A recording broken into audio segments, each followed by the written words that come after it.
Hello and welcome to the Katie Halper Show. I'm your host, Katie Halper. You probably know that. We got a great show for you guys tonight. We have Nora Eisenberg, who is a novelist and writer, the author of several novels, including some behind me, which I'll grab when she comes on. She also happens to be my mother, Nora Eisenberg, and she's going to talk about the Iraq War, which nobody is talking about, and that's the first Iraq War, the OG Iraq War, if you will. And then we're going to be joined later on by Two Bens. We're going to do our second installment of the Between Two Bens segment. And we'll be talking about the Democrats and how much they suck, and the COVID bill. And if you're watching this, I want to welcome you. Why is someone in the comments saying sound? Does that mean there isn't sound? Or no? There's sound, right? Yes? Sound is good? All right, I'm assuming sound is good. Sorry, editors, you're going to have to cut that out. And whoever said sound, I should ban you because I don't know what you're talking about. But it was very distracting. So I'm not going to ban you. I'm going to give you a verbal warning. Please don't do that again. Unless you're saying sound policy discussion, in which case, yes, you're welcome. Okay, so here's the deal. We have two Bens, Ben Spielberg and Ben Burgis. One is kind of a wonk and one is a philosophy instructor. We'll get into their bios later on. But the point is, it's a great show. I'm feeling so defensive. I don't know why. I'm feeling defensive and stressed, but I'm going to let go of that because you don't deserve that. Katie is dressed like a 70s sci-fi where society is divided by the colors they wear, so the blues must be the grunts. Okay, this is purple, and I already feel weird about it. And now I'm not gonna listen to you guys. All right, I need to, here's the deal. This is supposed to be a smooth opening, and it's not. So I'm just going to full screen it. Do you guys like this picture behind me of me? I'll get it later. So yeah, I'm your sci-fi host, and if this is not a good sweater, I guess I'll change it. All right, hold on. Hi, welcome to the Katie Halper Show. Thanks so much for joining. Please rate and review us on iTunes if you're listening to this podcast. If you're watching now, please like and subscribe. And to subscribe, you hit subscribe and then the bell. Please become Patreon supporters. We're going to thank our new Patreon supporters, and you can do that by going to patreon.com/The Katie Halper Show. Again, that's patreon.com/The Katie Halper Show. Okay, I'm such a socialist. I don't even like doing this part alone. So I'm going to welcome my Sunday night co-host, none other than Jack Allison. Hello. Hello. I'm back. It's been too long. It's been 14 days since I've been here on the Katie Halper Show. I'm fine. How are you? 14 days and 16 minutes. I'm good.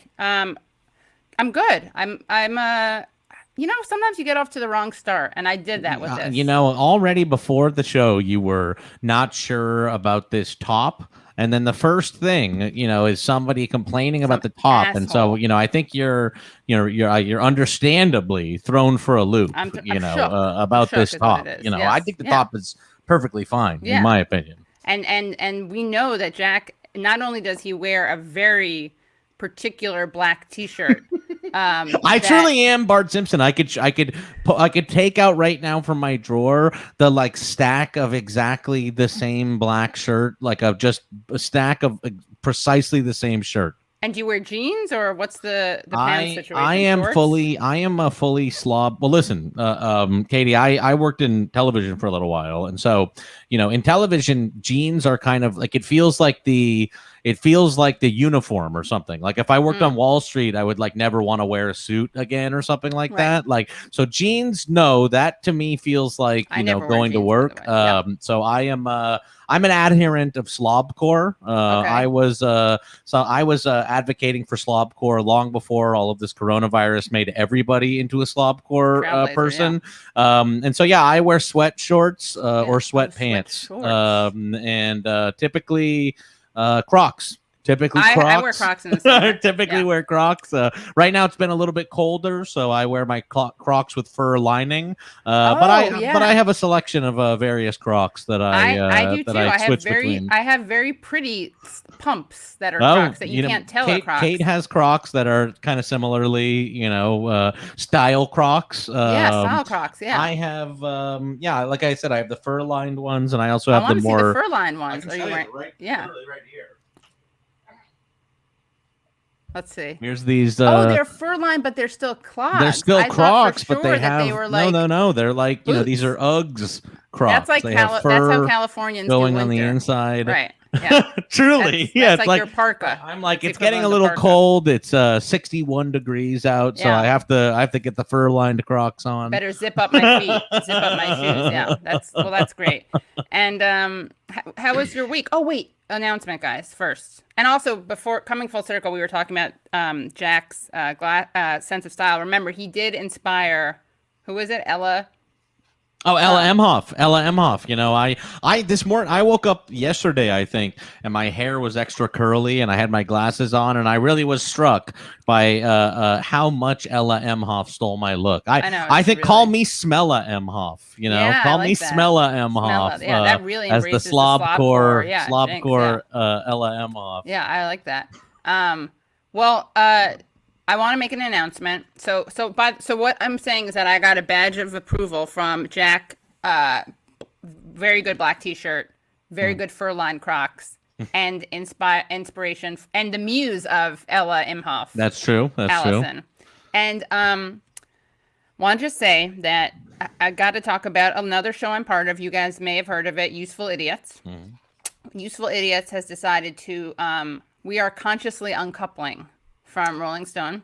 That's what Gwyneth Paltrow said. Oh, did you not know this, Jack? No, I hadn't heard this. I didn't know about this. We're going. This is big yeah, news. That's why. See, I'm never ever on Twitter. Oh, yeah. Okay. So it's gonna be the same show but better, if you can believe it. Wow. Matt Taibbi and I are still gonna be co-hosting. We're gonna bring you great guests.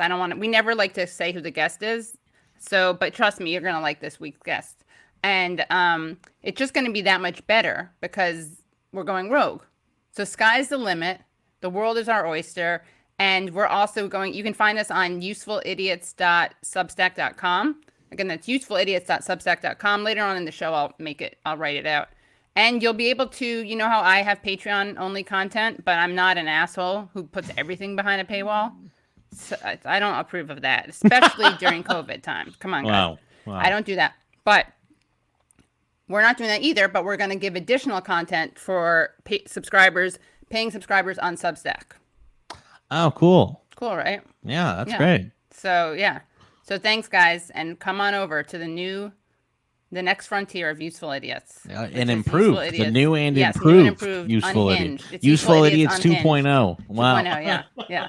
Unzipped. Wow. Uncensored, all of it. Uncensored, unfiltered, yeah. So, all right, what should we talk about from the news, guys? There's so much to talk about. I mean, we're going to talk in the second half about Biden, but let's talk about some non-Biden stuff for now. Maybe like you want to talk about, we're going to get to Kristen Sinema, obviously, but anything else? I feel like you're good at the pop culture stuff. Do you have any updates for me? I had a thing that I was a little bit perturbed by this week, Katie. I was. So there was this.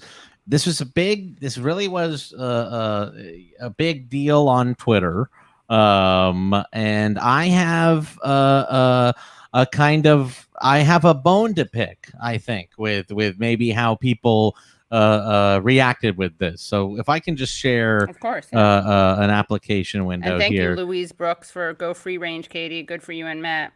I agree. I'm always an advocate for going independent. You know, I think it's that's why you left television. Yeah, that is true, actually. Yeah. Well, I didn't leave television and go independent, but you're right. But I have friends that do podcasts, and I'm always like, I don't know what these networks get you, to be honest with you. It's it seems like they just steal your ad money and make you do ad reads and shit like that, and I don't really think it's that useful. But you're right. That is why I mean, we are open to ad reads, by the way, on Useful Idiots. I just mean more it's you join these groups and they have you do all these ad reads, and I'm like, every person I know makes more money on Patreon than any of the ad reads or whatever. So the FBI put this out on March 4th this week. Said the FBI is seeking information on people who took part in the violence at the Capitol on January 6th. If you know who this individual is, visit tips.fbi.gov. Refer to photo 247 in your tip. And so people noticed, and this really got around, that this bears a very striking resemblance to Jay Johnston from the HBO sketch comedy show Mr. Show. And so this kind of got around, and people were at first posting about wow, people were joking about it and stuff Right. like that. Like, haha, he looks just Haha, like, it kind of yeah. looks like this guy or whatever. And I don't want to even do any sort of actual confirming or anything like that. But it did get to the point where people who know this person were, expressing that he was in fact at the Capitol, and that he was part of the, the event that happened at the Capitol. And I think that there was this kind of rush to be part of the story, and there was this like excitement about the weirdness of it turning out to, that it might actually have been this person. But what I would like to express is that this is a post from the fucking FBI, and we're not supposed to help the FBI find people. Like, that Right. is actually still snitching to the FBI, in my opinion. And it was very worrisome to me, and it really like bothered me a lot to see people kind of like gleefully doing detective work for the feds to try to turn somebody into the feds. And now listen, like, of course people will agree or disagree, obviously, with what One of those happened. two I things. disagree. I personally disagree with what happened at the Capitol. I don't think it was a very smart idea to go try to fucking go into the Capitol building to change the results of the election or whatever. Hot take. And Hot take, I know. surprising. Hot take, I know. But I was very, it made me distressed to see how quickly and easily people fell into kind of gleefully snitching to the FBI. And I get that this all feels like it's a chat room or something like that, and that we're all just like gossiping with friends or whatever, but it's a chat room that the FBI is also in. You know what I Yeah. mean? It's like when you're quote tweeting this tweet and saying like, I've confirmed it's this guy or whatever, I'm like, that's snitching to the fucking FBI. You know what I mean? And like, I saw people, and I don't want to even name names or anything like you that, don't but want to snitch on snitchers. I don't want to Maybe you snitch on do. snitches. And you know what? I think people ultimately did feel, not that good about it, because a lot of people went back and deleted posts in the following day, especially people that were like, I confirm, blah, blah, blah. Right. You know what I mean? I just want people to say, it's like, honestly, at this point, I'm like, they could put out a picture of anyone and say they were at the Capitol riots, and people would fall all over themselves to try to fucking snitch to the FBI. Mm-hmm. You know what I mean? I'm like, I don't know. Like, I get that it feels different because it's the fucking, the insurrection at the Capitol or whatever. But let's try to stay with the eyes on the ball here. And the fucking FBI are the enemy. You know what I mean? It's like the FBI, it's all cops are bastards. It's all. Let's remember the all part in all situations. You know what I mean? It made me feel very like scared basically about, because I also see stories like, I saw a story like this last week, and I wish I had the exact story, but I saw somebody, there was a story about, and this was a right-wing person, but it was like this right-wing person was making posts like, being threatening online about politicians, and then they raided this, they like went to this person's house and found out that they like owned a bunch of guns or whatever. And so it's like, this person is like arrested now, they've been stopped, but they were making threatening posts online and they own a bunch of guns. And I'm like, to be honest with you, I know some people who own guns and say things that would be considered to be threatening about like politicians online. You know what I mean? Like, I know that we're right now talking about Trump people and everything like that, but I actually do worry, when the incoming head of Homeland Security says that they are like investigating over 2,000 domestic terrorism cases. I'm like, I don't think all 2,000 are MAGA people. You know what I mean? Like, that's all. Yeah. I'm like, I just don't think all 2,000 were MAGA people. And I just this week, and I know that people get caught up in the moment and they get caught up in the FOMO of it all, but I'm like, some conversations can be had privately. You know what I mean? And when I see people who like know this guy doing posts like lamenting that he like got into alcohol and drugs or whatever, I'm like, so you want him to go up on fucking domestic terrorism charges for being addicted to drugs? Like, this guy? I'm like, I don't know. Like, let's keep our eyes on the ball here. And it's never, ever snitch to the feds for any reason, no matter what, in my opinion. Yeah, it's interesting. So, okay, one question. This is kind of a moot point, and you probably... Do we know if it's him? I mean, how do I ask I don't want to say that. I don't want to say it's like I don't want to talk about. So there's this, no. You know, well, what did Mr. Show is with what is with David? Bob and David, yeah, Bob. So has either of them said anything? I'm just curious about that. They had not said anything publicly, but Okay. there were people who knew them who did say things publicly, and people who knew Jay personally, you know, who said Amber things Tamlin, publicly. did she say anything? Amber Tamlin, I don't think said anything. And listen, I guess David. I guess What's his name? David. Oh my God, what's his name? Bob Odenkirk and David Cross. Cross, yeah, it's his wife. That's his wife, yeah. And she's he's I guess I can Brown, say that, you know, that people heard, yes, that Jay Johnston was at the Capitol. You know, I don't think it's like confirming. What else was he in, by the way? Because he was in the Sarah Silverman show. Oh, yes. You know, he's a funny guy. Like, he's funny. Yeah, like, he played her boyfriend, Sarah Silverman's yes, sister's boyfriend, right? Yeah. Cop. No, he was the cop. Yeah, he was the other. There was like the two cops. Well, oh, no, they were a gay couple? They were a gay couple. Oh, right, yeah. Yes. You know, he's a very funny guy, and I think he did fall into some fucked up shit. And like, he went on the Gavin McInnes podcast and all this kind of stuff. You know, Gavin McInnes is like, comes from the world of this like kind of alt comedy. You know what I mean? It's like Gavin McInnes is friends with a lot of these people and all that. And so listen. But he's bad, right? Like Gavin McInnes. Gavin just fucked up. Bad. Gavin started the Proud Boys. Yeah, right. So that's unambiguous. He's like right. an unambiguous racist. And you know what? Jay might also be bad. Like Jay might also be bad. And I think that he did go to the Capitol to see Trump speak or whatever. I would not snitch and say that I would never say that I recognize anyone in any photo that the feds post out. But like, I think I can say, because it's not breaking the law, that like, you know, yes, he did go to the Capitol, and yes, I think he did it because he's fucked up in the head and like believes bad things or whatever. But I still don't think we should ever rush to snitch to anyone for the FBI, you know. And I'm someone who even believes, obviously, you know, and we've gone back and forth, that the thing at the Capitol has been a little overblown, and that, you know, I think it's being made into something bigger than it is. But I just think the larger thing, it's being Russiagated too, which is that you just point to that to not have to deal with anything. Yes, I agree. And, you know, it's like people are very weird about it. Like if you talk about how Brian Sicknick, you know, how there's, you know, I'm not even like someone who's like a truther. I'm like, maybe Brian Sicknick was killed by these protesters, but I think it's not crazy to point out that there's a lot of like shadiness surrounding. And that's one of the cops, right? Who they said the cops who they said is dead or whatever. Who they said who died. Yeah, and they he say is dead. We believe he's dead. I believe he's dead. I do believe he's dead and cremated or whatever. But I'm like, I don't think it's.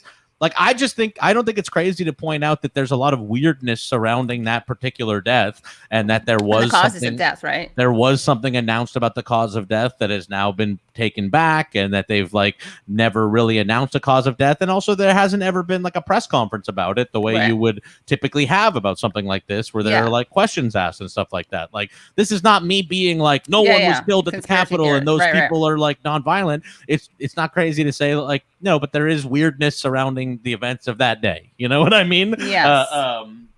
But in any event, you know all what? I'm saying is that like, Yeah. if the FBI posts something out, don't get and if the cops or anybody posts something out, like, don't just get caught up in the like cycle of likes and retweets and all this kind of stuff, because like and I'm trying to be nice to people. Like, I don't think people really thought about that this was like kind of snitching to the cops. They're just like, here I am palling around on Twitter with all my friends, and we're like just talking to each other or whatever. And like people, like even people who knew him were like, I can confirm or whatever. And I'm like, you know, you're saying this in public in front of everybody. You know what I mean? You're saying this in front of the FBI. Like, and also I saw a lot of people being like, wow, how dumb is the FBI that they couldn't figure out like someone who's been on television for 20 years or whatever. And to my mind, I'm like, but they did figure it out by posting it so that all of you would tell them. You know what I mean? I'm like, they figured it out by all of you doing their work for them and telling them, you know? Yeah. I mean, yes, I do think it's a little bit complicated. I mean, okay, one thing is that I don't think people are doing it because they're palling around it. They are getting carried away in the moment, sure, but they really think that they're like on the side of they think that they are protecting. I don't agree with them, because I think that there's a really overly simplistic narrative. But they think that like there are marginalized people who are at risk, and they are like, this is in solidarity with them. Right. And I get where that comes from. And I actually am not quite as sure as you are about like what I think there are instances where like it is obvious that the FBI and the intelligence community and the, you know, military, like they're it's not like bugs, it's like features that makes them bad, right? Mm-hmm. But I don't know, like there are times when they are going to be on the right side, like a broken clock. And I don't know what that means. Well, it's like, listen. Like there are times when they're going after what, like I think we have to not try. This seems to me like, is this a civil liberties issue? Is it just for you like collaborating with them? Because there's nothing illegal, right, about identifying someone. It is tough, you know. It is tough. Because what if it was what if it was like people at the Charlottesville? It's tough. It is a tough thing. You know what I mean? It's like, I don't know, because it's like, if you really get into it, it's like, I am not even convinced that like the FBI doesn't have a hand in like the planning of this and didn't know that this was happening and everything like that, because the leader of the Proud Boys was an FBI informant, you know? And so it's like, these things do get very complicated. If it comes to like identifying people, I think it has to be situational if you're going to make it into this kind of thing, and it should be that you like know exactly what someone did. You know what I mean? Yeah. Because it's way too easy to just post out like, this is somebody that we're seeking and they're a bad person or whatever. Yeah. It's like, we're also in a situation, Katie, where it's like, you know, people were in the streets last year protesting over George Floyd, and they broke laws while they were doing that. You know what I mean? And so it's like, I am kind of the mindset that like the FBI in general is not anti-racist. You know what I mean? I would agree. And yes. I don't think that they're ultimately on the side of anti-racists. And I don't know. I think if you are going to be informing to the FBI about something, you better be damn sure that like the person you are informing about deserves to like go to prison forever or be killed. You know what I mean? Yeah. Well, why does he even deserve either? Oh, sorry. That's what I'm saying. It's like, we actually don't know. It's like, right. What did he do? Because attending that isn't a crime. Well, they just posted out his picture, and I'm like, maybe he's somebody that like went inside the building or something like that. But like, you better be damn sure if you're going to like identify someone for the FBI that like they deserve to be identified by the FBI. Right. Like, I guess if I saw someone, like if you're like trying to identify the person who ran down Heather Heyer, you know, at Charlottesville, and we see like a picture of the person who's driving the car, like, yes, I think that that's probably moral to be like, I know the name of that person. You know what I mean? But if you just see a picture of someone surrounded by people in like MAGA hats, you know, I don't know that like rises to the level of like, we should be reporting, you know, on this person for what could rise to the level of being domestic terrorism. Yeah, I'd like to respond briefly to the chat. Make them pay. Make them pay if they're haters. There that are anyone like, pay? Give them a couple minutes to pay. This person, Guy Shaw, says all over the place here, Jack. You know what I mean? How about this? It's not against the rules to like figure out what you believe in front of people. Yeah. And in fact, actually, I think that people who are like hardliners about their beliefs, for the most part, like, you know, are stealing from themselves the ability to like change their mind based on context. I don't think that it's 100%. I think it's okay to be thoughtful about what you believe. And try to think about questions that people ask you and answer them honestly. You know what I mean? That's all. I don't like, and yes, I was like, let me think about that, because I needed to think about it for a second. I don't apologize for that. Yeah, thank you. And I don't apologize for laughing either, or saying, fuck you all. Yeah, seriously, guys. Thank you, Levin. Yeah, the you know what I mean? Guys, why are you doing that? They're just mean-spirited. You know what I mean-spirited? Hey, you see what I did there? But seriously, I mean, why don't you engage in the content? Yeah, Nelson Galvin it's all says gravy. it's I was just giving people a hard time. I actually am not upset. Nothing ever upsets me, because I'm the most relaxed person ever now that I take baths every day and just read books all the time. I'm off Twitter. I love it. It's the best. Now that I'm not on Twitter, I'm just reading books all the time. But you are on Twitter. You're just on Twitter as What is it? I am on Twitter. No, I'm not. I'm not logged into that account. My wife is if I have to ever go anything on that, my wife posts it to me. Human buffer. I'm not on it, and I try not to look at any of it outside of the window of that I do a morning show every day. Like I read the news every day, but I'm against now. Is relative timestamps and a false sense of immediacy. I don't think there's any need to know things the moment they happen. And I think a lot of these social media websites like try to engender in us a feeling that we need to know things immediately. And I don't think we do. And I'm anti-relative timestamps. If something is trying to tell me relative timestamps, it's that we used to have things on websites where it said Wednesday at 6 p.m. Now on Twitter and all the websites, it says 1H ago, 2H ago. Oh, yeah, I don't like that. I don't like that at all. I'm anti-relative timestamps. That's just trying to engender a sense of immediacy and FOMO in you. Totally, I don't like relative timestamps. I don't care that it happened 1 hour ago, and I don't even need to know. I was so happy. That's a good point. The thing that made me the happiest with my new lifestyle of trying to be off Twitter is I didn't find out that Neera Tanden had been removed from her nomination until an hour after it happened. I was so proud of myself. I was like, I didn't hear about this from me because I brought it. Yeah, I got it. I got like on Apple News. I saw it, but I was like, wow. There's no need. I didn't need to know this the second that it happened, and how nice. Right. Yeah, relative timestamps. That's the term for it, huh? Anti-relative timestamps in a big way. I respect that. Hold on one second. Hi, are you coming? All right, thanks. Bye. Future guest. All right, I just had to clear that up. I heard everything you said about relative timestamps. So should we go over cinema? So and Jack is a nuanced person, and I think I'm I don't like this like rush to condemn if you don't have the right line, and things are complicated. Yeah, listen, honestly, like Facebook says. It doesn't have to be so pithy. That's CNN thought to have to be pithy and not say the word ever. You know what I mean? Like people who try to sell you that they know everything are lying, because it's just a lie by default. That is a lie by default. Let's see. People are asking if my mom can bring Bodhi, but I don't think so, because once she's in here, it's like we have to pay attention to her the whole time.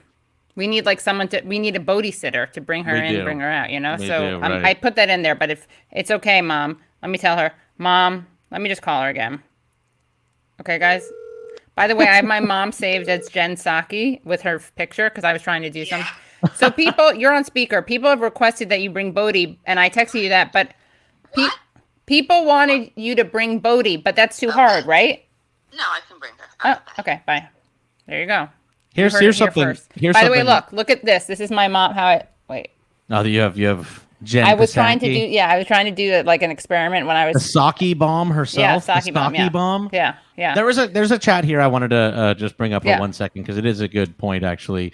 Frodo Patronus Baby says, I read in Mother Jones, a lot of people who get busted for domestic terrorism got supplied stuff by FBI informants, and that is actually true. Yeah, that is a lot. It's entrapment. A lot of what the FBI does, because they need to show prosecutions and things like that, is that they provide all. They'll find someone who basically has mental problems and is like, I want to be part of ISIS, and then they're like, they set them up with the bombs and everything like that, and then get them on the thing of saying, they basically get them to be like, okay, I will do this, and then that is the part that's against the law. You know what I mean? Yeah. The same thing happened with the Black Panthers and stuff, where it's like, that this was just in the new Adam Curtis documentary that just came out. It's really great. What is the name of it again? Adam, please come on the show. The new Adam Curtis documentary. There's a whole section about it, about how the Black Panthers were going up for these attempted domestic terrorism charges, and every single person that was planning and pushing for the domestic terrorism, it's called, I can't get you out of my head,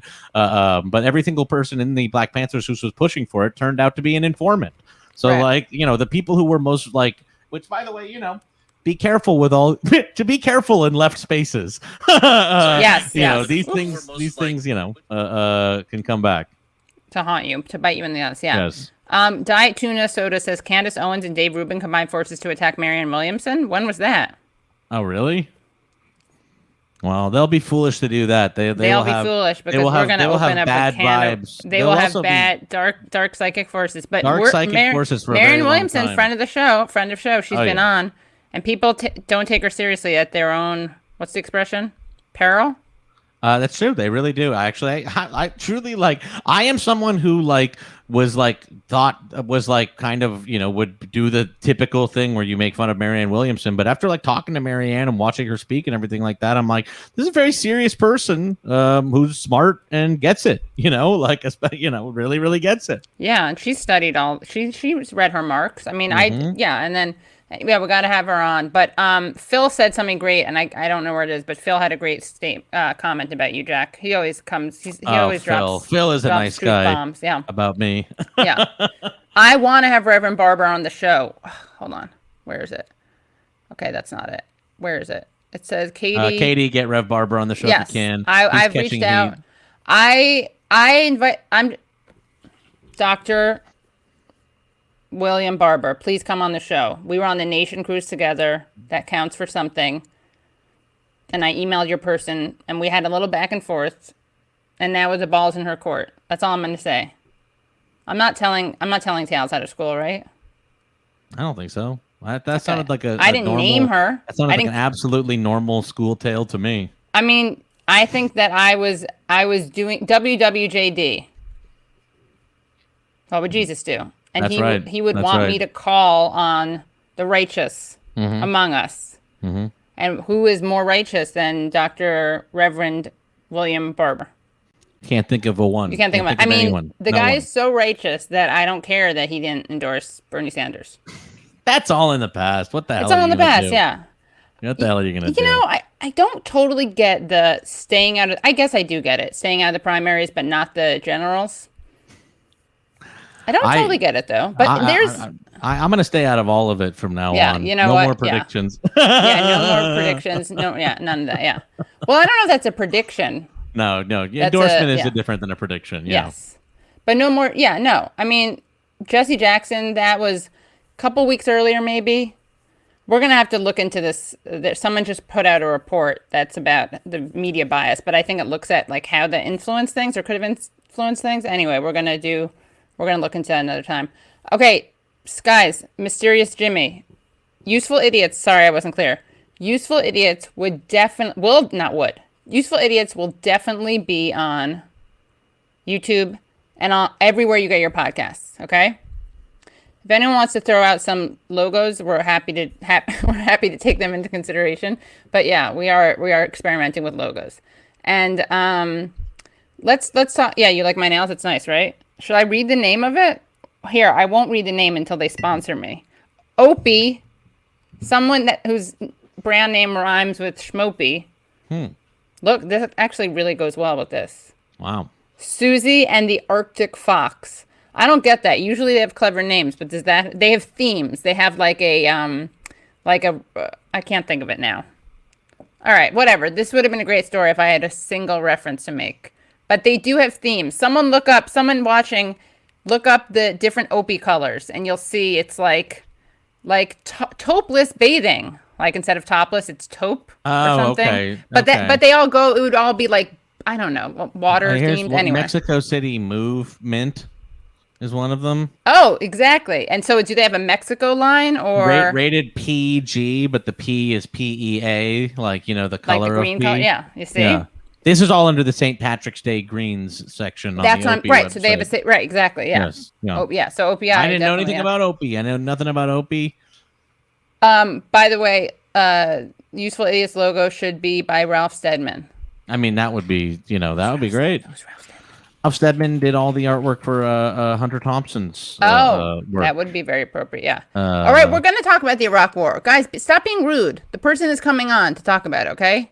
Jesus. There's some people who like when I yell at them, but that's not why I'm doing it. I just lost my temper. Wow. Let's talk about cinema quickly. Yes, let's do it. All right, let's do it. What a lot of fun.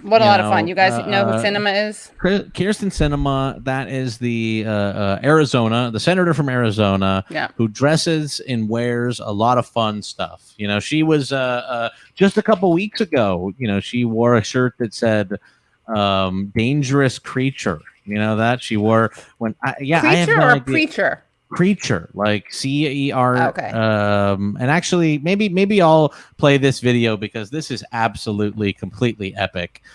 She was wearing a pink shirt that said "Dangerous Creature," and Mitt Romney came up to her and he said, "You're breaking the internet right now." So that was pretty cool. Mitt, Let's Mitt. check this out.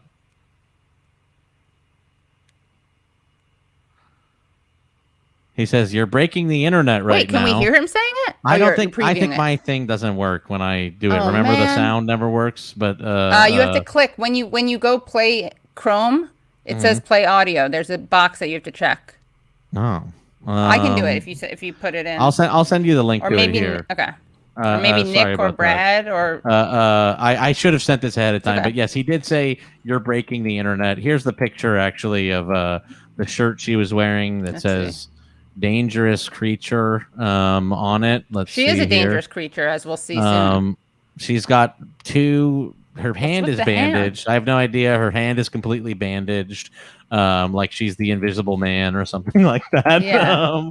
But she's wearing her Dangerous Creature shirt there. I had to look this up because I actually have no idea what the Dangerous Creature thing was. I guess it's a quote from something that's like a woman who reads books as a dangerous creature or something like that. Oh, God. Yeah, where is it from? It sounds kind of Lady Gaga. I tried to look it up, and of course everything is just about like dangerous creature, but let me try to find the quote here. It's like this is from Lisa Kleypas, who said, "A well-read woman is a dangerous creature." So Kirsten Cinema wore a shirt that said "Dangerous Creature." Well, she's not that well read, so she's not that dangerous. I mean, if she's dangerous, it's because she's terrible. But what happened this week is, Bernie actually did, in some ways, force the vote. So that's all, we went ahead and did it, at long last. The vote was forced on the minimum wage. Right. Bernie forced a full vote on whether or not the $15 minimum wage should be included in the American Rescue Plan bill. It was voted down. 8 Democrats voted against it, including Joe Biden's personal friend and colleague Chris Coons, who introduced him at the DNC. Remember? That's right. Yes. No, Chris Coons is like a close ally to Joe Biden. Oh yeah, he's the one whose daughter Biden is like totally creeping on. Yes. Yeah, she's red hair. I mean, can someone put that up? That video. Can someone pull that up? Or let me see if I can find that. I won't have audio, but maybe you don't need it. It's just an image. Yeah. I can do it. Chris Coons, Biden daughter. But yes, no. Chris Coons, yes, I can have it right here, actually. Okay, God, great. This is one of these images where you're like, man, these people will just do fucking anything, like for power. They're like willing to put up with anything. Like Chris Coons, like in the background of this image. Let me actually just pull it up on its own here. Chris Coons in the background of this image with just like a big smile while his daughter is like completely creeped out by Joe Biden. Just big smile. There's the daughter. Yeah, like, look at that. Get away, please. Yeah, it's so gross. Please get away, sir. Yeah. Anyway, that's Chris Coons in the background who voted against it. I only mentioned those are people who I would like to identify and help the FBI identify. You know what I'm saying? You're right. Like their addresses should be published. This is situational. It's situational, yeah. What? My Jack AM stuff came up. I just noticed that. Sorry, I have to fix it. I have like my lower third on and stuff. That's that's how okay. It's supposed to be. No. I have to remove that. It says Halo Saturday. I'm not playing Halo right now. That's a little weird. Well, look, you don't like relative timestamps, so that's the ultimate rejection of relative timestamps. Yes, I've rejected them. Yeah. Anyway, so Chris Coons, a number of other Democrats, obviously Joe Manchin voted against including the $15 minimum wage. Yeah. But Kirsten Sinema, for reasons I could not tell you, decided to. Is Bodhi in there? Yeah, you heard her. Yeah, oh, I'm sorry. Hear. We you know what? Honestly, I'm sorry to interrupt this. My mom and I didn't coordinate well, and we started talking about cinema. Honestly, because people were really obnoxious. All right, because people in the chat were really obnoxious and commenting, and I just need to ignore them. Hold on, we're having a little situation. Okay, cool. Mom, can you do me a favor? No. Can you just plug this into that thing, please? Because I need to plug. Oh my God, it's like No overheating. favors. I know, no favors, Mom. Everyone heard you say that. Here. Is this long enough? Yeah. There you go. So I can plug in this thing. You know what? Oh, I'm gonna snitch on someone right now. Me? No, not you, Mom. No snitching allowed. You know I'm an anti-snitch advocate. I know you are. All right, hold on. What is this plug? You know, into? I will tell you what. Heater. This last year, before the landlord put in a gate with a gate code on our door, yeah, someone ran into our house and stole stuff out of the house. Like ran in the door and grabbed bags and ran out of the house. And you didn't snitch. I didn't call the fucking cops because it's not stuff I really give a shit about, and I'm not trying to get somebody fucking killed. Yeah, I was good. like, you know what I did is I bought I put a lock on the door. I added an extra lock to the door, and I bought a baseball bat. So you'll take a baseball bat to someone, but you won't. I would. Well, that's threaten, justice in your own I would hands. threaten. Yeah, I'm not going to kill someone. I would threaten someone. I'd be like, get out of the house or whatever. Right. But like, I don't call the cops. I'm not trying to call the cops ever. That's me. Right. That's you. Yeah, that's your thing. Yeah. All right. 1 second, Jack. Can you take some questions for like 2 minutes so I can just? I'm sorry. This is like the worst thing. You can show them the cinema. Do whatever you want. Sure, Brad sure. Or Nick, if you're back there, can you play it with audio? I can do it. It's here. I can play it. All right, but with the audio, hold on. I think so, 1 second. because it's on this All clip. right, go. All right, everybody. Now you've just got old Jack. Now you've just got Jack. I don't know. I don't know what the hell you're gonna get. Maybe I'll play Halo. No, just joking. We'll ready though video, Abby, from this Votorama that's getting quite a lot of attention. And it's another senator who has been yielding quite a bit of power, which is Senator Sinema from Arizona, when she voted no on the $15 minimum wage brought forward by Bernie Sanders. Just watch this. Miss Sinema. Well, I don't know why it's all shaky like that, but those like 4 seconds and what you saw lit up the internet. Yeah. It's people calling this like a Marie Antoinette moment even. But that aside, so the reason why, and you know, I think that's Brooke Baldwin. Is that Brooke Baldwin? I can't remember the name of all my various CNN people, but I believe that one is named Brooke Baldwin. I don't know. I can't tell you which one that is. Kate Baldwin. That one's Kate Baldwin, and it's spelled bold, whatever. Don't even worry about it. But I can tell you, Kate Baldwin, why people are calling it a Marie Antoinette moment is because she came in with cake. At the start of the day, Kyrsten Sinema showed up to the Senate with a cake.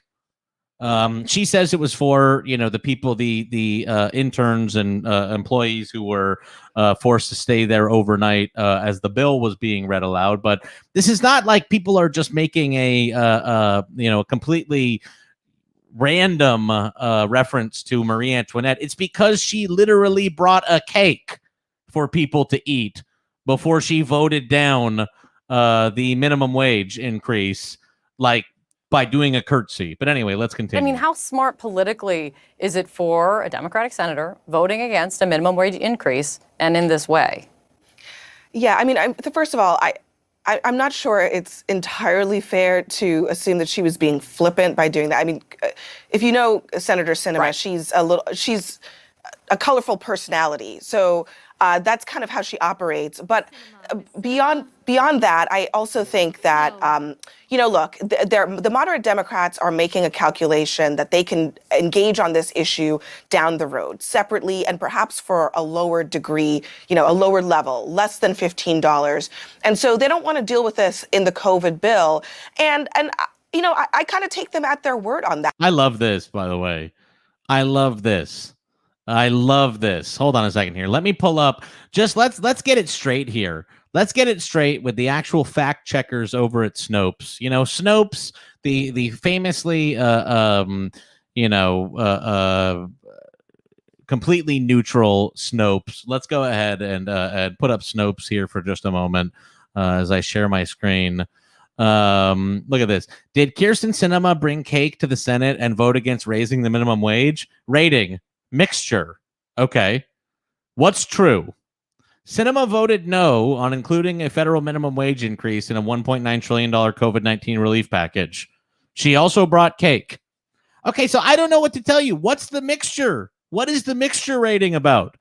she brought cake and she voted no. The claim is she brought cake and voted against including a federal minimum wage increase. Mixture. She voted no, and yes, she brought cake. Although the cake offering reminded some of Marie Antoinette's alleged let them eat cake, her cake was unrelated to the vote. It was reportedly for the Senate floor staff forced to work through the night.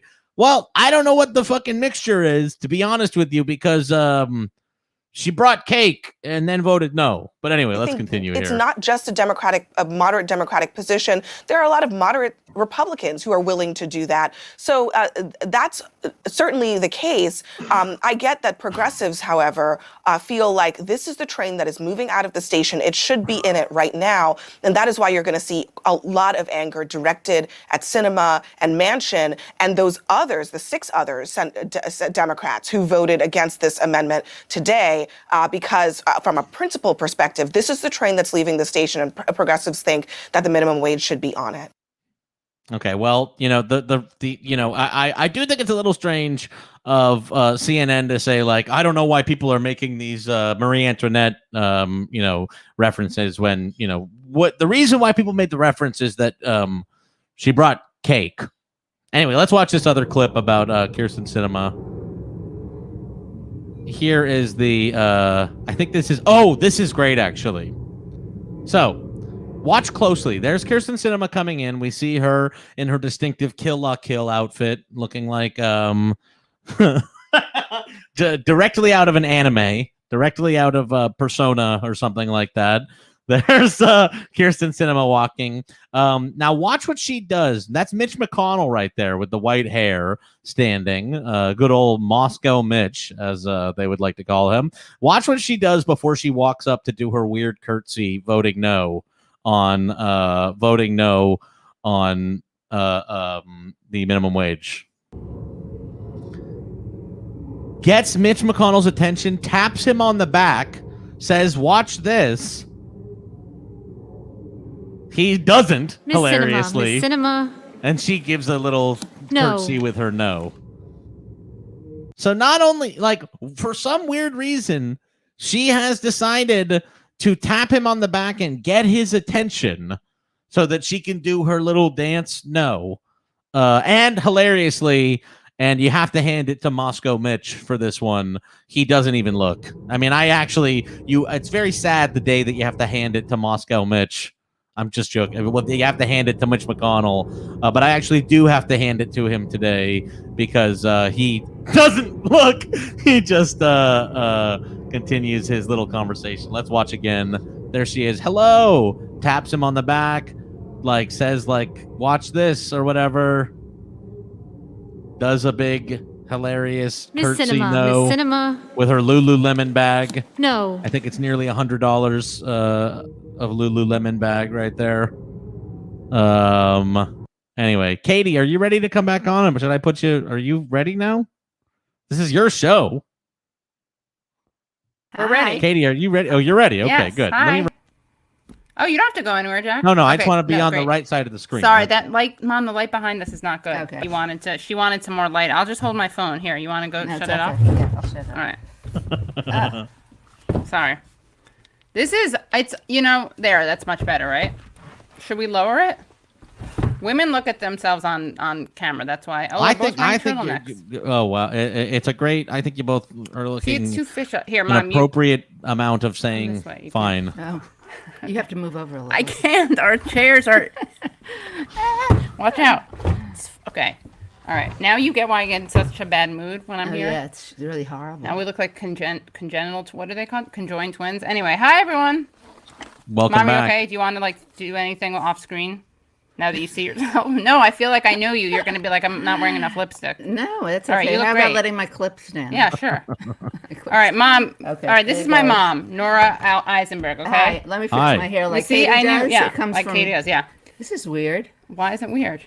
So my mom is not only an autodidact, hair autodidact, but she is the author of many novels and writing books. And look at this one, guys. This is her mom. So this is my grandmother. Okay. Wow. That's my grandmother. And this is my mom. Like the baby that my grandmother's holding. which would make sense. But those are really them, not just representations of them. Wow. And this book is called The War at Home. It's a memoir. And listen to this, ready? This is a profoundly moving and intelligent evocation of the magnificent terrors of family life, the ones that bind us to childhood forever. Beautifully written, deeply felt. And no big deal, NBG. Vivian Gornick. That's a blurb from Vivian Gornick. Oh, yeah. Big time, yeah. So this is her book, fictionalized memoirs about growing up in the Bronx. I think there's one from Matt Iglesias' grandma. Oh, Okay, Mom, that's like not okay. Yeah, she was a good no. friend. Helen Iglesias was a cool woman. Yeah, she and was a great what's woman. Raphael is the dad? Yeah. He wrote a good book. What was it called? Fearless or something? They made a movie Yeah, about it. I think so. Anyway, and this is another book of hers called Just the Way You Want Me, which Vivian also really liked. Vivian is a big fan. Nora Eisenberg writes with an integrity, energy, wrote the and same thing, social right? sense rare in contemporary American fiction with striking compassion and vision. She examines our past to find values that might guide us in a troubled present. A compelling new voice. Okay, and this is a historical fiction, and it's about the daughter of a blacklisted underground union leader. Yeah, I know. Okay. So she also wrote a book I don't have a physical copy of here. I have in the city, though, When You Come Home. And, Mom, tell us what When You Come Home is and why you are on to talk about it. Oh, and let me read your formal bio. Nora Eisenberg is a professor of English at the City University of New York, LaGuardia. Her short stories, essays, and reviews have appeared in The Partisan Review, The Village Voice, Tikkun, and the LA Times. Her first novel, The War at Home, was nominated as a Best Book of the Year by Forward magazine. Okay, thanks, Mom. She wrote her thesis on Virginia Woolf. Okay, so Mom, why are you here? So, I wanted you on because of the March, Yeah, so anniversary. it's today's March 9th. Tomorrow, 7th. Oh, 7th. Okay. I confuse don't know those how I got it. numbers I thought too. it was the 9th. No, it's like anyway, one away from the March 8th. 10th, Yeah. March 10th is the day that the U.S. and Allied troops left Iraq and during the 1991 Gulf War. OG War, the OG Iraq Gulf War. what's Original Gangster, sorry. Original Right. gangster, yeah. So, and that's a war that began a little over 30 years ago, and it's actually a war that never ended. Legally, the war never ended. The proposition to go to war stated that it would end when a president or Congress ended it, and nobody ever did that. And it was the the legal foundation for the Iraq 2003 war, the Afghanistan war, Clinton's, military moves against Iraq in the 90s. So, in a sense, it's a very, very long war. It's a 30-year war now.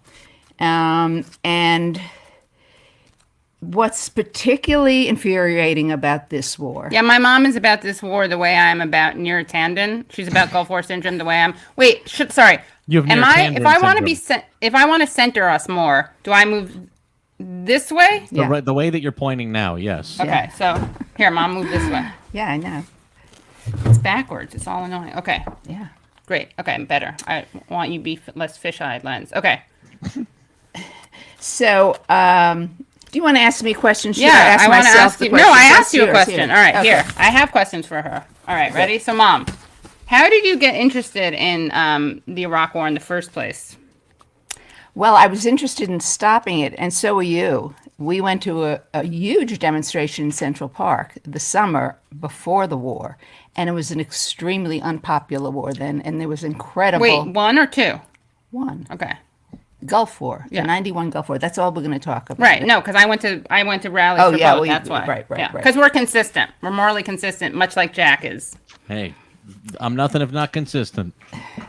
So the war was very unpopular, and it has so many lessons in it and so many tricks of the American Empire that I just can't stop looking at it to see what they got away with. And that's the really awful thing about this war, is that it's still hailed by the by Bush 41, of course, until recently, until he died, he held it as the best accomplishment of his life. Yeah.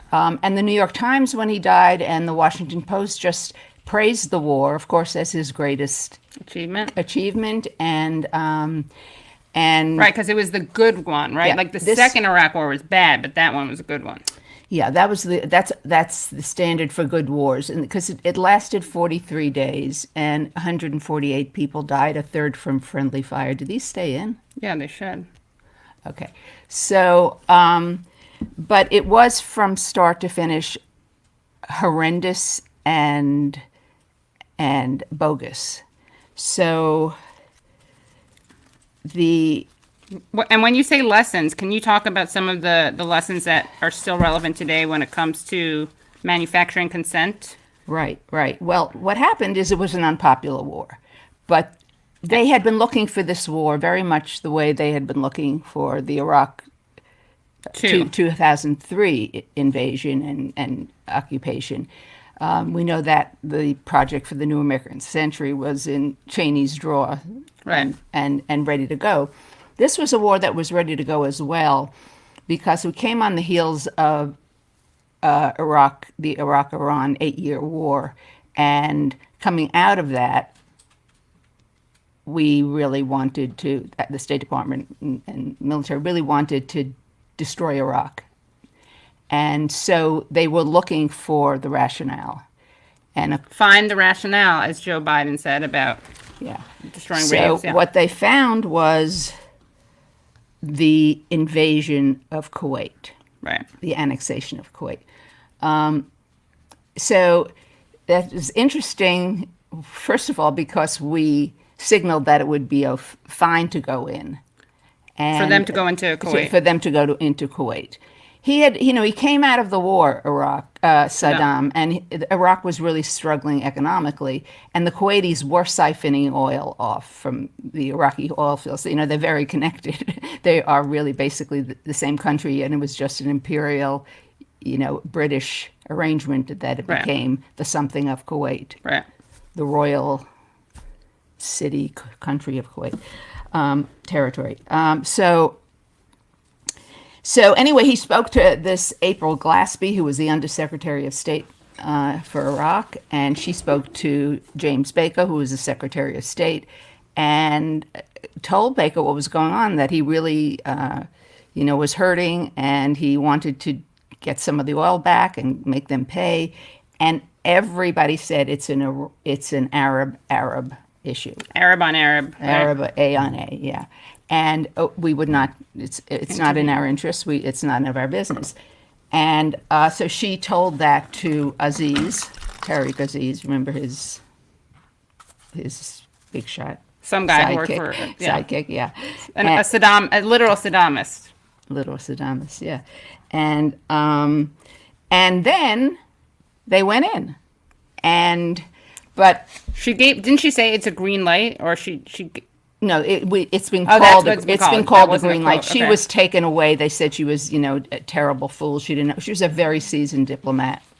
But it was actually Thatcher pushing for it. I think that Bush wasn't really that inclined to do it, even though he wanted ultimately to do it. I don't think he was quite ready. And she said, "Don't go wobbly on me, George." Don't go wobbly on me, George. Right. And then the war happened. Really so it was 43 days and 148 deaths, a third from friendly fire. But it was also kind of, remember, it's 1991, the Soviet Union is going under, and we were about to be the only superpower. So it became a kind of opening ceremony for the New World Order. And we had on display all these incredible bombs, the cluster bombs, the depleted uranium. Everything went wildly in the air. And everybody watched those green, do you remember on CNN, the green kind of video game footage? And kind of like a Kyle Kalinske, for people who watch Kyle Kalinske, that color, neon green, yeah. So so we dropped more. I hate to say we, It's okay. the government, Yeah. the military, dropped more bombs than were dropped in all wars in the history of the world. No one knows about in that. No one 43 mentions days. that. Did you And know it was that, Jack? mostly an air war. The ground war in Kuwait was very, very short, and that we did manage to bury alive Iraqi soldiers who The Highway of Death? no, not Oh, the no, highway. another time. Another thing where they went into a bunker and then we went over it with bulldozers. So, so let me just go back to what happened to build. This is Yeah. one of the big lessons: the manufacturing of consent. They concocted an entire story. They hired. This is the Kuwaiti government. They hired. They called themselves the Committee for Free Tibet, and they hired For Free Tibet? for Free Kuwait, and it had a T in it. Yeah. And they hired the guy who had been Vice President George Bush. He now worked at a big PR and lobbying firm, big surprise, Hill and Knowlton. And for $11 million, he, in the course of 2 or 3 months, he pushed the country from opposing the war to, raring to go. And how did he do that? Well, one of the things is that this committee developed a bogus House Committee on Human Rights. It was nothing. They met in like some rented space, and they brought on this girl whose name they couldn't reveal because her family might be killed in Kuwait by the Iraqis. And she said she had volunteered in a hospital, and it was so terrible, and she was crying because the Iraqi soldiers had hurled babies from incubators and threw them on the floor to die. Yeah, they ripped them up. They And, ripped them from and the that incubators, yeah. story Oh, went. look at this. Misha K writes, I was 5 years old living in Iraq. One of my first memories was the American bombs. Amazing. Yeah. So, so that was one that thing. was- the that was a- story. so That there was was a one young of the woman things who that was said- yeah. manufactured. We found out that she was the ambassador's daughter, and she was a Kuwaiti royal, and she had never worked in a hospital. But by then, we were already at war when that. Naira? Naira. Yeah. Yeah. And then also, there were these satellite photos that appeared and were distributed across the media, and that showed Iraqi troops amassed on the Saudi border. And the St. Petersburg Times had the same time, same date, same space, their own satellite photos, and there was nothing there but sand. St. So- Petersburg Times of Florida or Yeah, Russia? Florida. Okay. Yeah, Florida. So Yeah. fake photo. Fake Fake photo, photos. fake witness. Yeah. Fake photos. Guys, remember this because there's some comparable things happening today. That's all I'm going to say. Yeah. So, so it was falsified. They were manipulated. Some people think manipulated in the Iraqis into going into Kuwait in the first place? It may just have been bungled, but they were happy to have the impetus. Yeah. And the Iraqi forces were completely devastated. 1,000 civilians were killed, half of them children, as usually is the case. And then in the aftermath of the war, because there was such devastation to the environment, it's estimated that 1 million more people died because of the absence, the dysentery and the lost polluted water and the air quality and the absence of food and so on. And so nobody really knows about this. The other interesting thing about this as a kind of model war is the censorship. It was severe, and it led to self-censorship, of course, which is the other scary part of censorship in a democracy. Right. So the journalists could not go in except in groups. Their stories had to be vetted by the CIA, and and there was no coverage of any bodies coming back. Not that there were that many, but the Dover Air Force Base, which is where they send bodies back to, you absolutely never saw any death. And so George Bush said we were going to kick Vietnam syndrome once and for all, America being defeated. Right. And he supposedly got what he wanted, and still so many Americans think that we got what we wanted. But an astonishing part of this, and it was true in the war in Afghanistan and the ensuing and continuing devastation of Iraq, is that we also sickened our own. Yeah. And we know now that in 2000, the war starting in 2002, Afghanistan in 2003, there were open burn pits, that people are profoundly ill from this, that all kinds of environmental devastation. What's a burn pit? Can you Burn explain? pit is it's a pit in the ground about an acre, at least an acre long, and there were no incinerators until recently. And so everything on a base got tossed in there, from medical waste, including limbs and sick bodies, and blood and bandages and cars and paint and gasoline and garbage. And so you basically heating that up and spewing it, and people came home with all kinds of pulmonary conditions and cancers. So I've written about that, and there's been much investigation recently, and some actual acknowledgement by the government. As far as what happened to the soldiers returning, though, from Iraq, from the 91 war, they are still fighting this battle. There was an independent. Some of them felt sick immediately. You're talking about Gulf War syndrome, right? Yeah. Oh, I'm sorry, Gulf War. Did we say that? I don't remember if I said that. So some of them felt sick immediately, and that was what they were exposed to. And everyone always thinks it's just the oil fires of Saddam set the oil fields on fire, supposedly. There was a large independent congressionally mandated committee called the Research RAC, the Research Something Council. Wait, put your hand down. I think it's changing the focus. Okay. I know we both use our hands, so it's hard, but yeah. And they found that there was a causal relationship. These were world-class scientists. A causal relationship, this was in 2004, causal relationship between the exposure to neurotoxins and this phenomenon, which is now called Gulf War illness.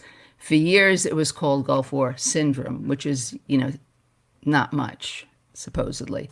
Now it's graduated to an illness, but they still have no cure for it. They still have inadequate compensation for people who suffer from it.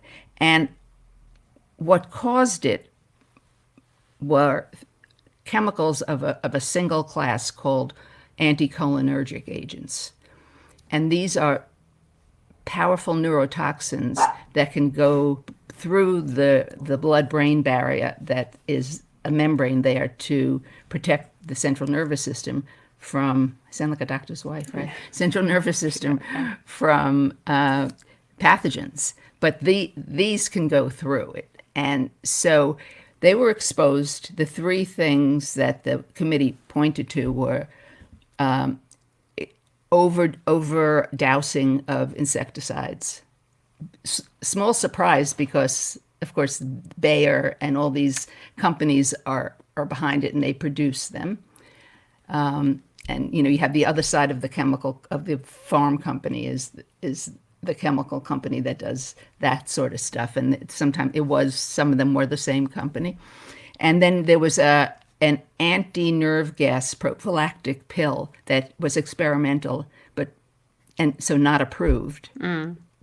It had been used in a very small dose for something else. But soldiers were told they'd be court-martialed if they didn't take it. And some of them felt sick instantly. So you had the the insecticide, you had this Unapproved. the unapproved medicine, and you also had sarin, because we bombed a facility where sarin was known to be, it seems. We sent it over, and I guess in Kayamisi, and there supposedly people knew it was there. Anyway, we bombed it, and the plumes went far and wide to Saudi Arabia. And so people who were never in Iraq seem to have been impacted by that. So what happened with that is these soldiers came home, and they were suffering from every kind of disease. They had, because it's the central nervous system, it can affect every system. And so they had, usual stuff like you would with neurotoxins of, brain stuff and forgetting and concentration and moods.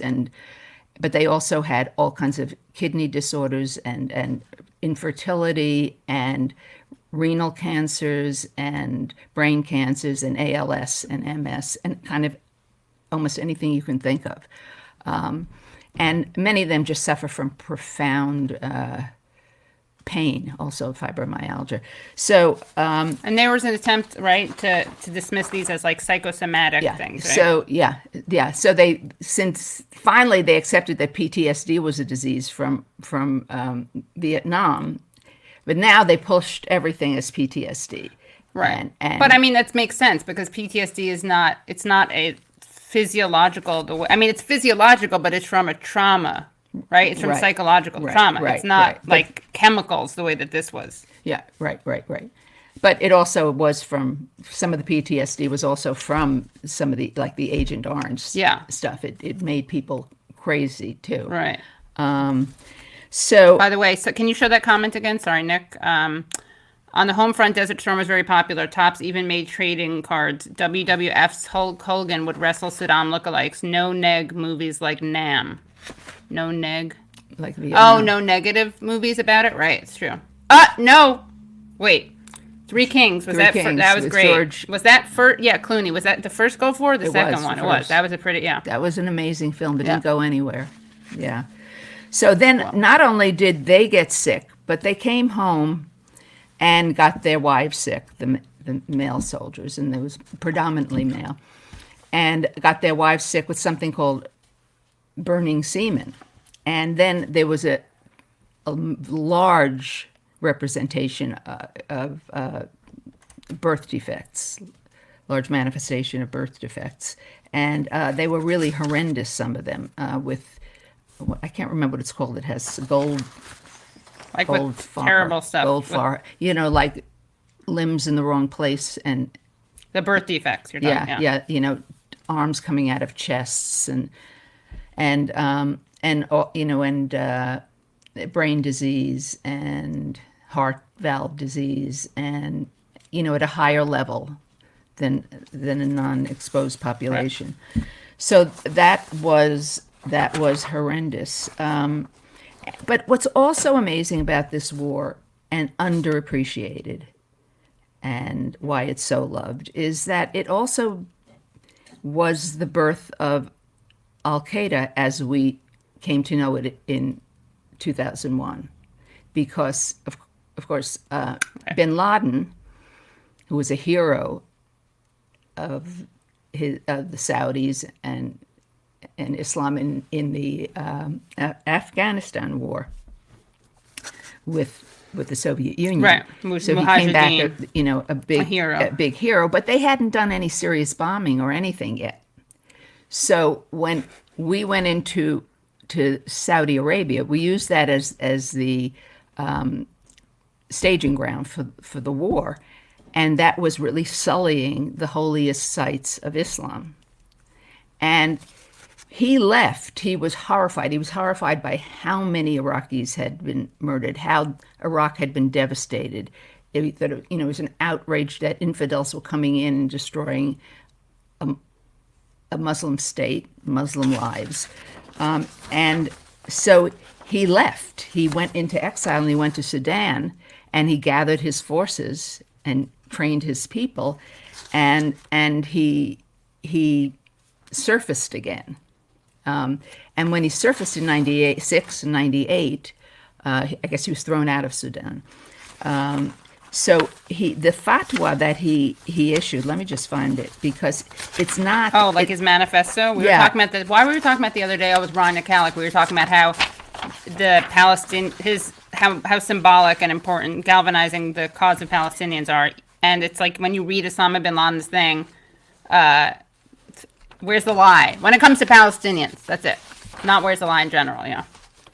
But no, the point is that, that was and he was absolutely, sickened by our support of Israel and its treatment of the Palestinians. Right. So what's often quoted is,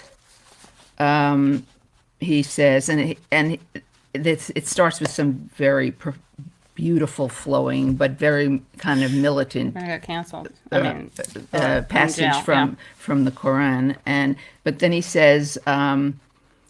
He calls it's an individual duty for every Muslim who can do it in any country in which it is possible to kill Americans and their allies, civilians and military. It's an individual duty. But then he adds, and this is not usually quoted, in order to liberate the Al-Aqsa mosques and the Holy Mosque, which is Mecca, from their grip, and in order for their armies to move out of all the lands of Islam, defeated and unable to threaten any Muslim. So it was a very particular occasion, and he actually talked in the same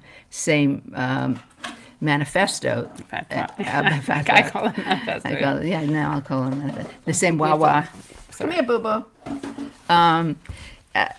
He talked about the 100,000 killed and the devastation of Palestine. So it was not just a maniac's not just religious fundamentalism in a vacuum. Right. I mean, So nobody really not that everyone obviously that. who has grievances around Palestine becomes Osama bin Laden, but if we're curious about some of the Right. So anyway, all that has been hidden. The Gulf War illness is still, it's 30 years later, and they're not where they should be, and for years they just stonewalled them.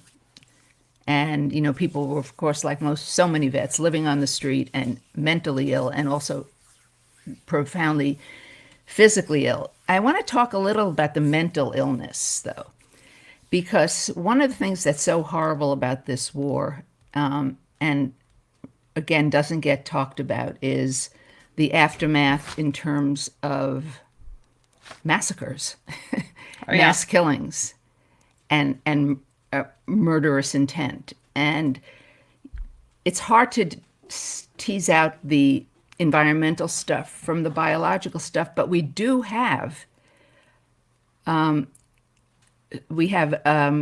screenings,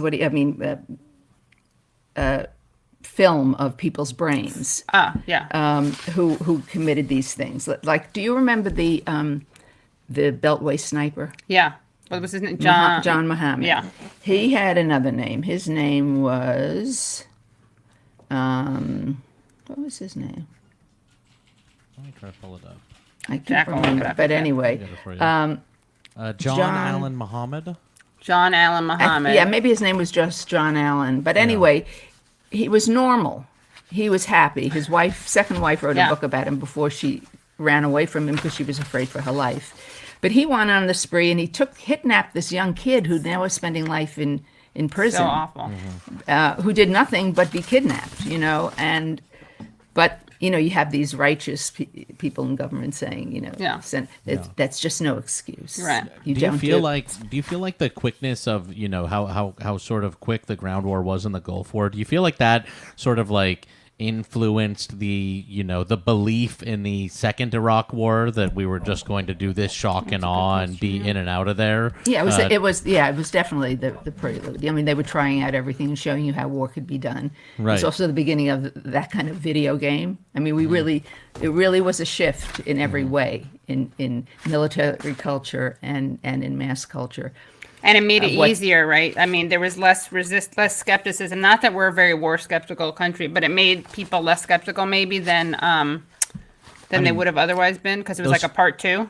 those first days of the second Iraq War, I even am remembering now, and I'm like reminded because you talked about those kind of night vision video gamey images. I'm like, the first days of the second Iraq War were directly a sequel. It was just those like night vision images of like big, blooms of light and explosion. I feel like it almost looked like a movie sequel or something. Right. Yeah, and they initiated a lot of these weapons, including the cluster bombs, which are bombs within bombs, and their damage just goes far and wide. Another thing about this war, which relates to the mass murders, is the highway of death, and that was on the watch of Barry McCaffrey, General McCaffrey, who we see often on MSNBC, giving his wise counsel. He actually disagreed with his superior and insisted, although there was a ceasefire already brokered by the Soviets and the UN, and we had agreed to start moving the troops out.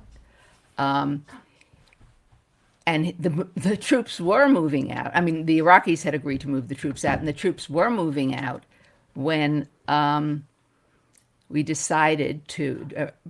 decided to cordon off 5 miles of a 6-lane highway and then another smaller highway a bit off of that. That it was a highway going from Kuwait to Basra and other parts of Iraq.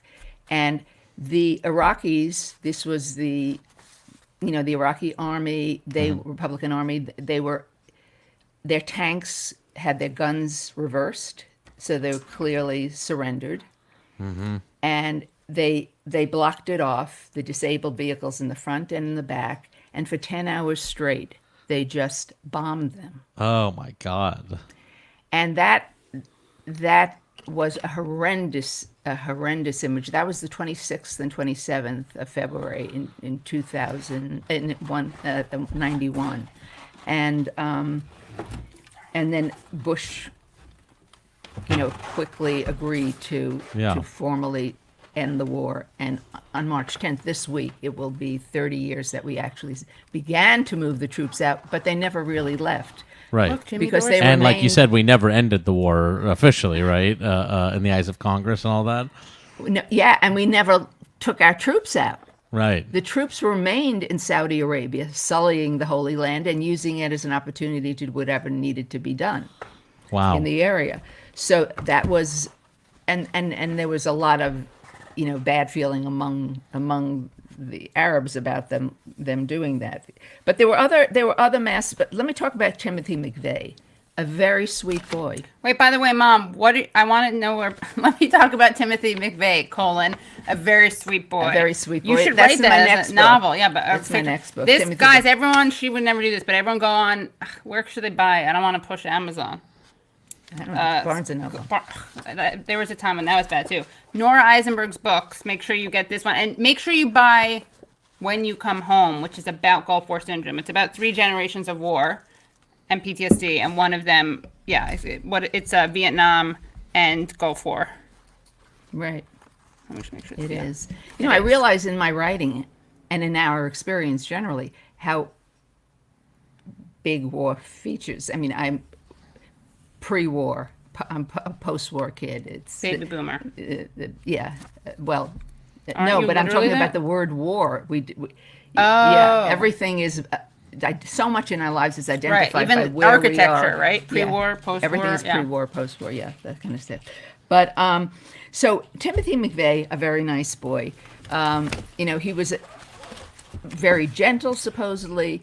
He went over there because everybody who talked about him, there was a biography written about him by two journalists, and it was quite good in Buffalo. And he was very sweet, and he really cared about, he was picking up animals all the time that had been hurt, and he really felt very bad about the poor Kuwaitis. Wasn't, that's why he went, you're saying. He went because of the poor Kuwaitis. And he gave an interview to who was it on 60 Minutes from death row, and he said that the highway of death and the destruction in Iraq was Criminal? was. What do you Let me just tell you what he said, because he was so articulate, and that connection has never been made. He was at the highway of death. Now we know that other people that were at the highway of death.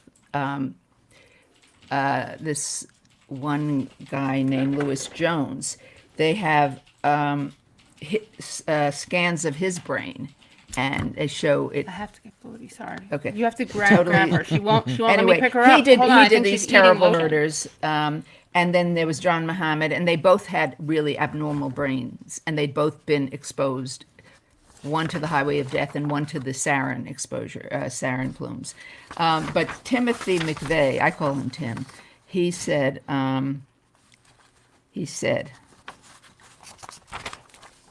he watched the road in Ahara, as he said, Hara, by the way, Hara, my mom Hara, is from the Bronx, as so dogs Hara is chewed horror. on human Let me limbs explain. and as human bodies without arms or legs tried to crawl away.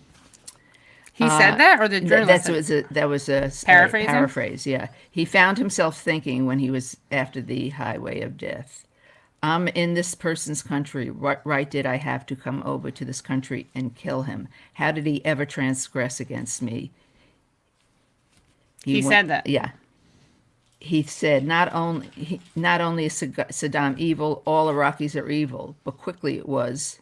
He went over there thinking not only is Saddam evil, all Iraqis are evil, but quickly it was an entirely different ball game. Face to face, you realize they're just people like you. He told Ed Bradley that the government modeled brutal violence. In a 1998 prison essay, he objected to the United States' continuing campaign against Iraq. It was the U.S. that had, quote, set the standard for, quote, stockpiling and use of weapons of mass destruction. So, By the way, he Timothy also told- McVeigh, for people who don't know, he's the Oklahoma bombing guy. And people he also are too told, young to know. he became friends with Gore Vidal, and Vidal was supposed to be at his execution, but couldn't make it. What, But- traffic? Why wasn't he there? I don't know. He was stuck at his Not villa, cool. villa Not cool, in Italy. Gore. Really, seriously. But he told Gore Vidal that if he had read an article in Vanity Fair by Gore Vidal on the Bill of Rights. He said if he had read that before, nothing like this would have happened. And then he also said he didn't know there were kids in that building. But he really did get nuts after the war. He came back a completely different person by all accounts. And so did John Muhammad, and so did this Lewis Jones. And they all had exposure to not only the horrendous scenes, but also the toxins of war. With that, I'll bid you adieu. Wow. Well, thanks, Mom. Any questions for Nora? We have to. You'll come back on. Now we've had on my dad and my mom. Oh, they want Bodhi. Can you grab Bodhi? First, Well, it was my- just, well, it I'll was, do it that. truly Jack was, has to it was a really, I mean, I don't have a question so much as just that was it really is an overlooked war. It really is an overlooked war, and it's an impactful and very important war. And even just like, I feel like I need to read your book because, even it was such a fascinating interview, and like, it kind of makes me feel like I have like massive holes in my understanding of the Gulf War. There's no way to heard so know little about of it this. unless you sought it out. I mean, when George Bush died, I mean, there were like two articles, one by me and one by Mehdi Hassan. about his this legacy. legacy. So, and I just became insane after. Yeah, she I became didn't obsessed. get it out of my system in the novel, and then She wrote articles I about wrote- it. I'll I just- I'll put them all on the YouTube. Guys, then I remind me started to do writing that. articles about it, and then I started writing articles about war toxins. And I actually, if you ask me anything, I will not shut up for about an hour or two. And it's not like with me, you get it, but my mom's much more mild mannered. Yeah, no, I'm not her. Yeah. I'm not like her. One of her. One of them. Choosy heretics choose. By the way, I see. Okay, I will have on a guest to talk about the Carnation Revolution. I don't think my mom knows about. Do you know anything about the Carnation Revolution of Portugal of 1974? I used to. It's been a while. Yeah. Oh my Anyway, goodness, yeah. I read. Did Mom read the book that inspired Rambo movie? I don't know. What is that? No, no. Can you grab Bodhi too? They Yeah. want to see it. Okay, let me get. Yeah, to it. but my mom will come back on, by the way, and she could read some of her. Watch out! Watch out! Oops.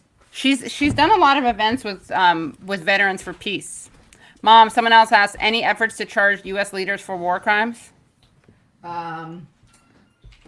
There have no official By ones. us. You know, there've By been my mom. people's what do you Trials. Yeah. But yeah. Nothing with any official. No. Yeah. No, and it's I mean Wait, Mom, they can't hear you. Sorry. Oh, okay, I forgot they wanted both. Yeah. Yeah. Look at my. I mean, these do constitute crimes against humanity. All the highway of death and the treatment of the civilian population. Mom, other ear, so you're Why? closer to me. Oh. Or whatever. Or either way, just come closer. Yeah. Okay. But no, not any official efforts, right? Nora should be a regular. I know. My mom and my dad should both be regulars. And Bodhi, obviously. Did I drink? My face is so red. No, I don't think so. It's just warm in here because you have to overheat. Look, Bodhi. we have different coloring, right? My mom and I. Always good to see Bodhi. I know. Isn't Bodhi the best? She I had to get up quickly because she started eating lotion. And maybe did you already say? But did Bodhi get a haircut? Bodhi She looks did get a haircut, freshly yeah. trimmed. She Okay, does, yeah. Good, yeah. Yeah. We think Bodhi's a Republican, though. No, Oh, one person no. said that. Well, she is. She really. Well, at least she's not Well. sneaky. Then Yeah, she's selfish. she's selfish. She's very selfish. Yeah. And she doesn't Wow. She doesn't make much eye contact. Well, that's not a republic. That's a spectrum issue. Yeah. Okay. She doesn't make that doggy eye contact. Nora, your rehatching events of Go Forward is fantastic. Thanks, Katrina. Thanks, Katrina. Yeah, I'm definitely going to Call clip me this. in the middle of the night. I'm usually up thinking about the Gulf War. Yeah, she is, yeah. And then my dad gets really angry and threatens to join some group. Yeah. Can Nora draw any parallels from the propaganda that was used to beget the Gulf War to what is happening today? Mom, come closer, please. Thanks. Yeah, she goes crazy about Russiagate stuff and about Syria stuff. Yeah, yeah. I mean, it's all. I mean, here's another interesting thing. I mean, the point is that we have to be very careful because we know what the goals are, the imperial goals are, and nobody's going to give up on that without a popular movement that is actually exposes the rhetoric for what it is. And I used to be Bodhi, much she's more leading it. moderate, Yeah. but I think and much more collaborative, and certainly on certain issues I still am. But on foreign policy, I mean, you have to just tell it like it is because it's all lies. And speaking of movements, Well, she doesn't usually open with the Timothy McVeigh calling a sweet boy. A sweet Although I think that you should. I've told you should write something. Don't steal this idea, guys. You should write a thing. Hold on. But I just have to show you what Bernie said. And look at her. She's Let me tell you what Bernie said. Can I find it? No, sorry. Katie, I think maybe it's in yours. Anyway, he's the only, Bernie Sanders is the only extant human in the House who voted against the 91 war. And he said, clearly the United States and allies will win this war, but the death and destruction caused will not, in my opinion, soon to be forgotten by the Third World in general and the poor people of the Middle East in particular. I fear very much that what we said yesterday is that war and the enormous destructive power of our armed forces is our preferred manner for dealing with the very complicated and terrible crises in the Middle East. I fear that someday we will regret that decision and that we are, in fact, laying the groundwork for more and more wars for years to come. wars. Yeah. Wars. Well, I'll read that again in Okay. Bernie's actual accent. But Okay. Mom, did he? No, you never worked with the late Stephen Cohen, did you? No, No. But you know Katrina. I know. I've met Katrina. Yeah. Yeah. Well, thank you guys so much for listening, and Mom and Bye, Bodhi. everyone. Thanks. Bye, everyone. Yeah. Oh, bye, everyone. Yeah, come back on, Mom. I will. Did you see the cinema thing? Next time we'll bring you on to analyze that. Can I take Bodhi Yeah, of home? course. Come, boo-boo. Okay. Thanks, Mom. Bye, Jack. Good seeing you. Bye. Nice to see you. Yeah. Wow. That was great. Good stuff, right? That was great. What a great interview. I feel like I said, I really have to read the book. Yeah, you got to read it when you come home. Yeah, it's great. You didn't read it because that's sex in it. She goes, you didn't read it because it's sex in it. Mom, why would you say that? Why would you reduce my credibility? I did read it. It just took me a while because I didn't like that my mom wrote sex scenes. Yeah. Well, what are you going to do? What are you going to do? Yeah. Yeah. Well, yeah, that was great. And thanks, guys. By the way, should I do a reset? Nick, you're not telling me to do a reset. You usually tell me to do a reset. It's for you guys, do a reset. Thank you. If you guys like this show, and I know you do because you're watching, unless you're hate watching, in which case, thanks for the views. Then what you can do is you can subscribe, and to subscribe, you just hit subscribe, and then you hit the bell.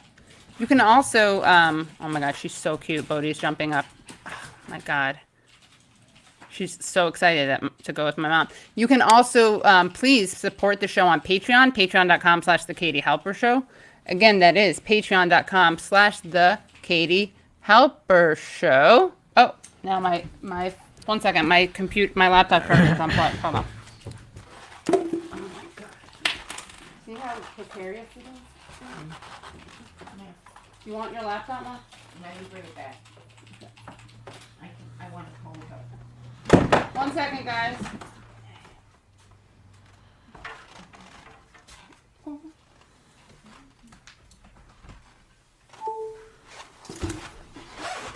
Okay. Alrighty. So, where are we? Headphones. Okay, yeah.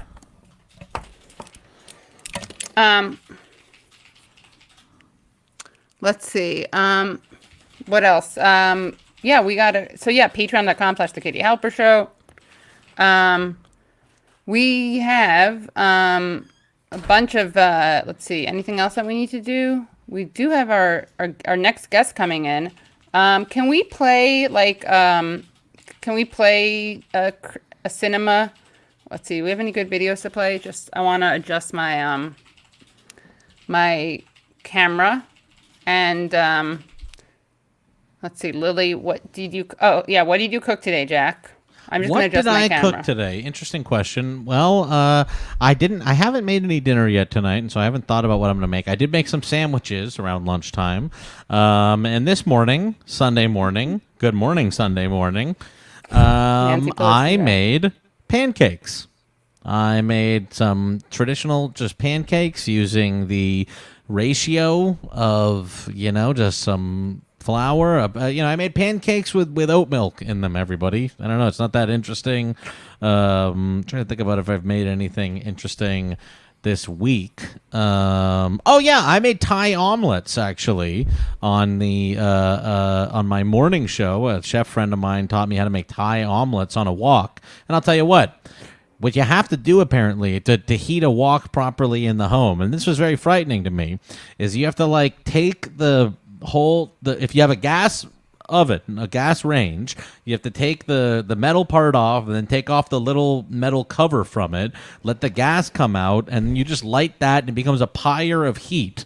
And that way all the heat is localized just to one location at the bottom of the wok instead of being spread around the sides like an oven typically does.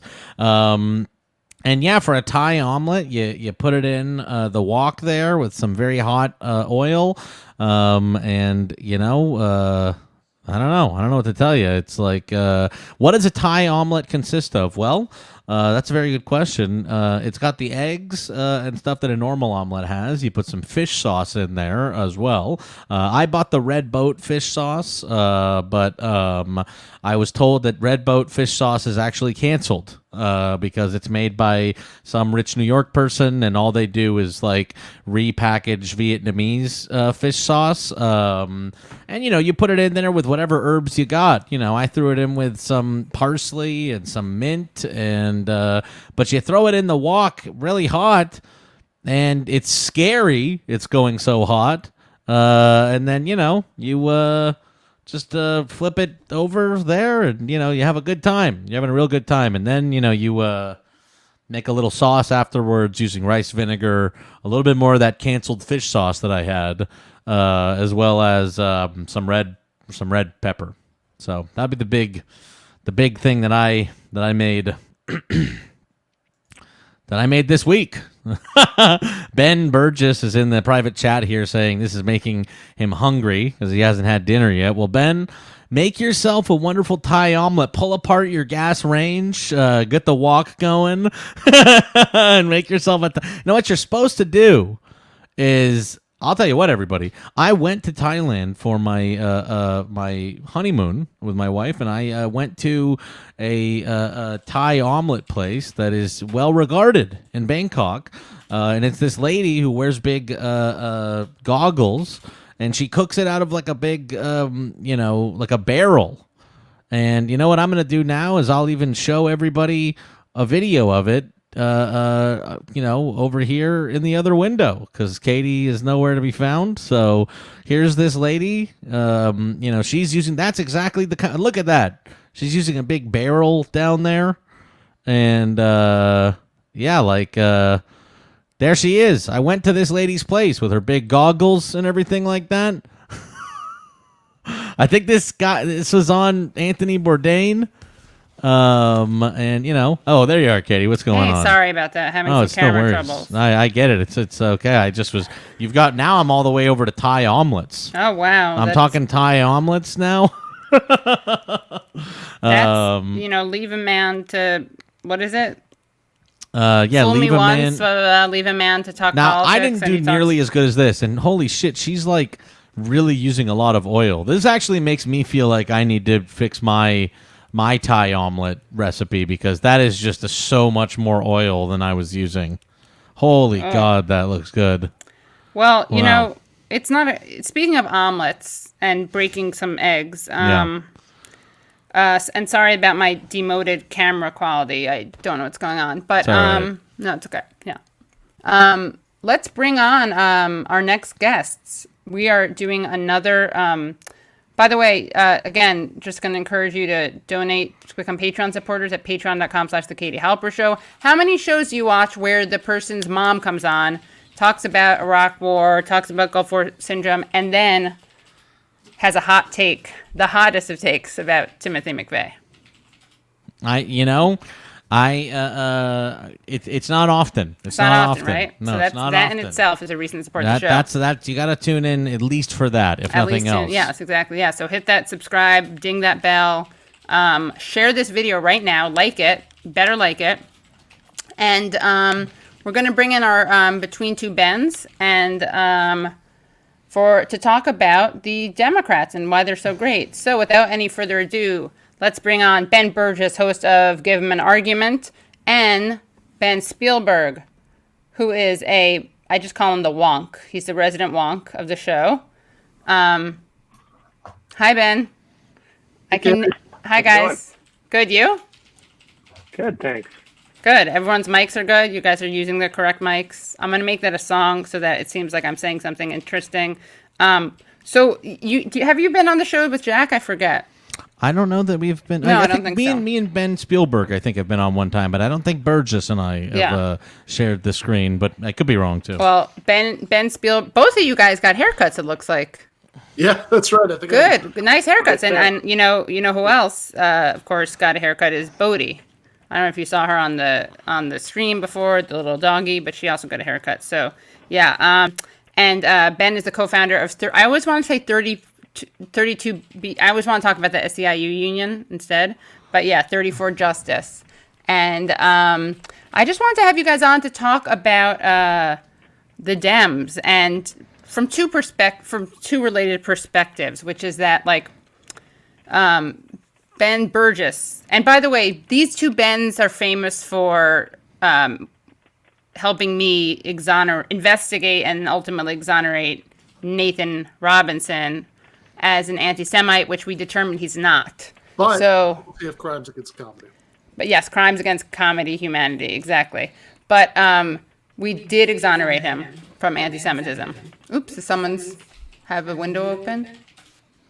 I'm hearing a little bit of echo, but I don't Let's know see. anymore. Okay, not anymore. Yeah. Not anymore. So, but I want to talk about there's this kind of myth of the inept or the spineless Democrat, and the Democrat who just can't. They would love to do the right thing, but they can't.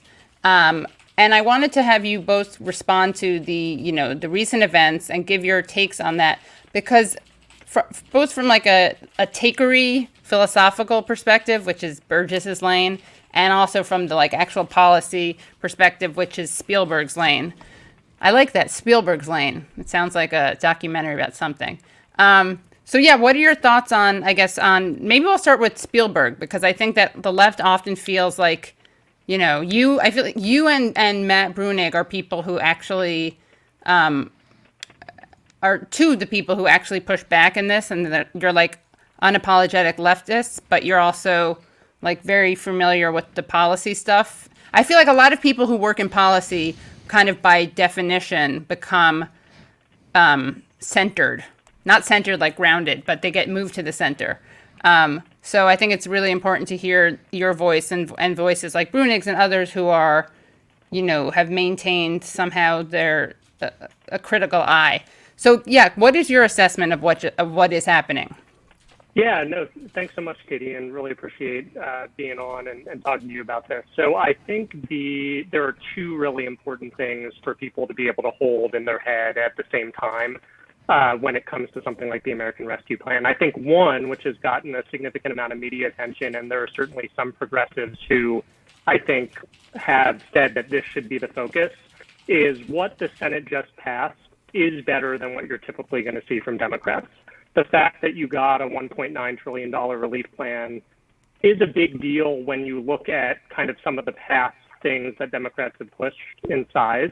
And when you look at a few provisions of this bill, for example, the full refundability of the child tax credit, which some people have likened to a child allowance, there's a lot of money there that's not typically available for low-income people that does mean a lot. So I think it is important to just note that this is better than we have typically seen from Democrats, and the fact that they're passing a bill through reconciliation and doing it without a Republican vote, and that a lot of these provisions have been preserved is a good thing. But I think it's also really important not to lose sight of the fact that this is not nearly as good as it should have been. And there are very clear points where Democrats could have exercised power to get other aspects of the bill. The minimum wage is one of them when you think about that. Bigger checks, not changing the threshold of the checks. It's going to be interesting to see what the House does on that. That's another one. I still think it's important to highlight the fact that the healthcare provisions are ridiculously bad. There are some improvements to the way the Affordable Care Act works, but you still have giant giveaways to the insurance industry and unaffordability in health coverage for large numbers of American people during a pandemic, which is just crazy when you think about it. So I think that there's a lot of pieces of this where you can acknowledge the fact that typically you're not going to see Democrats pass a $1.9 trillion bill, but better than what Democrats typically do is not anywhere close to good enough. And I think that that's where our focus should be as members of the social justice movement, on the fact that they still have not done enough and they need to do more, and progressives should still be pushing for significantly more. Yeah, and also, Burgess, do you want to respond? I mean, yeah, I think that obviously we are in a time period right now when like the deficit hawkery is less of a thing than it used to be because of like the unprecedented public health and economic crises have just like changed the underlying calculation for everybody. I mean, the Republicans' positions in this stuff are way less deficit hawky than they would have been, if this had all been playing, happened in 2019 or whatever. So that's totally true. But the minimum wage thing, I mean, that's horrifying, and especially something I always, since you kind of introduced us as like the other Ben is going to give you actual policy wonkery, so I don't want to. I'm not trying to pigeonhole you. I respect your policy wonkery as well. Yeah, everybody on this show. And say that. think about so Harry Frankfurt, is a philosopher who has this classic argument that something can still be your fault even if you couldn't have done something different, if the reason you're doing it is that you wanted to do it. So there's this thing that I think we're going to see a lot of in the next few years, where you see where they like Biden and the Democratic leadership, they are doing what they want to do, right? These are their like normal ideological preferences, but they've got this sort of half true, half false, and completely irrelevant pretext that, well, what can you do? There's the Republican, the Mansion, there's cinema. And again, that's in some contexts, those things really would stop them from doing anything else. In some contexts, it wouldn't. But I think the bigger point is that's not why they're acting like this. They're acting like this because they want to. And the thing with the minimum wage, I think, really shows this like really clearly, because the fact that they're pulling this, sorry, my mom said I couldn't go, for the minimum wage, with the parliamentarian, is just like it's just insult on injury, because of course there are tons of precedents. You could, parliamentarians have been, fired for not falling into line with what the leadership wanted, before. You could just have Harris overrule the parliamentarian. I mean, this is a Senate staffer. This is like she looks like a real nerd too. Sorry, she just looks like a suck up. If we get a photo of her, she's super suck up. The fact that they're being like, damn it, we really wanted to do the minimum wage. The parliamentarian said, no, guys, I guess not. I guess we can't. It's an insult. It's silly, even before you get like. And then before you get Kristen Sinema doing the like weird, like the communist from Gladiator, with the that was the. I mean, we're gonna have to get back to that. We talked about that briefly, but we didn't do it full justice. People have made this point, but the White House like really was out there trying to sort of like bend arms about Neera Tanden. You know what I mean? Like when we talk about things like Neera Tanden, it's like the calls are being made. We're calling 50 senators today. When it's the minimum wage, it's like, shucks, we gave it a shot, but it's not gonna happen. Better luck next time. You know what I mean? I'm like, we can acknowledge, yes, that Mansion and cinema exist or whatever, but we can also acknowledge that like the leader of the party is Joe Biden, and he can get out there and try to accomplish things that are priorities for him, and it's clear which things are and aren't priorities for his presidency. Yeah. No, I think that's 100% right. And I mean, I think the important thing to note also is that this isn't a new tactic for Democrats. I mean, this is their standard operating procedure when they get power. Right now, they have a smaller majority than they did back when Barack Obama was elected. But if you think back to that time, they had gigantic majorities in the House and the Senate at that time. And during the Affordable Care Act debate, there was a lot of talk about how because of Joe Lieberman and Ben Nelson, they couldn't get a more progressive health care bill, which was a really formative moment for me, because I think there you have significantly less ability to make that nonsense excuse than you did today, because you still had 58 votes without the two of them in it. Right. Because the claim was that because of these senators, they couldn't get a version of the ACA with a public option past the filibuster threshold. But then they couldn't get it past the filibuster threshold anyway. They had to do it through reconciliation, and there were totally enough votes to do a public option without reconciliation, through reconciliation. But they just, on second thought, no. And by the way, this is the parliamentarian, not to be whatever, but she looks like such a suck up. This is nothing. There's nothing ist about this. There's nothing sexist. There's nothing like this has nothing to do with attractiveness. She just looks like such a suck up. Teacher's pet. I mean, goody shoes. Clearly, this woman like has the entire Democratic leadership just running from her in terror. There is nothing that could possibly. I know. She's stand up to her power. Yeah. Even though literally, like they could just fire her whenever. Yeah. The one other point that I wanted to make about that earlier ACA fight, though, because I think what Ben said about this is what Biden wants, is exactly right, because I think we saw that during the ACA fight when we got the bill Obama wanted, and the way that you can see that is how they fight for, again, the things that they want versus how they don't fight for the things that they don't. So when Joe Lieberman and Ben Nelson were holding up that healthcare bill, or theoretically holding up that healthcare bill, there was not the type of going out to their states and saying, hey, we're trying to pass health care for you, but these guys are holding it up. There wasn't threats to strip them of their committees. They didn't use any of those. But then when it came time to pass the actual bill, House progressives who had pledged to vote against the bill that didn't include a public option, Obama pulled out all the stops there. And I think that you're likely going to see certain similarities during the Biden administration. When progressives take a stand against something, you're going to see Pelosi, Schumer, and Biden revert to forms of pressure to try to get them to back the bill that they aren't really using here when it comes to Manchin or when it comes to Sinema. So I think that's the real thing to watch. Again, as Ben said, this is what they want because you're going to see them exercise their power. Nobody's saying they're omnipotent, but they have clear tools that they can use that they will exercise against social justice advocates, that they won't exercise against the Manchins of the world.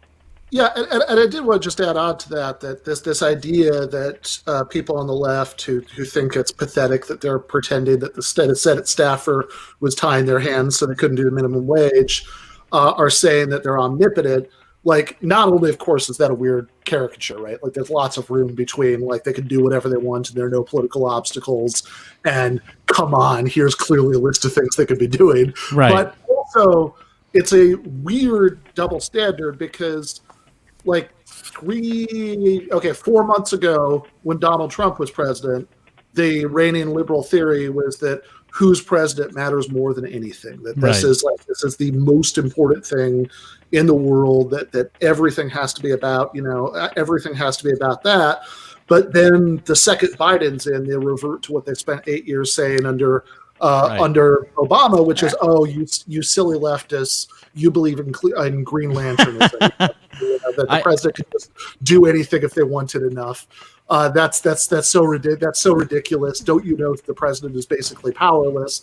And it's the same structure here with all the Senate stuff. It's like, don't you know that Chuck Schumer is just paralyzed before the power of the Senate parliamentarian?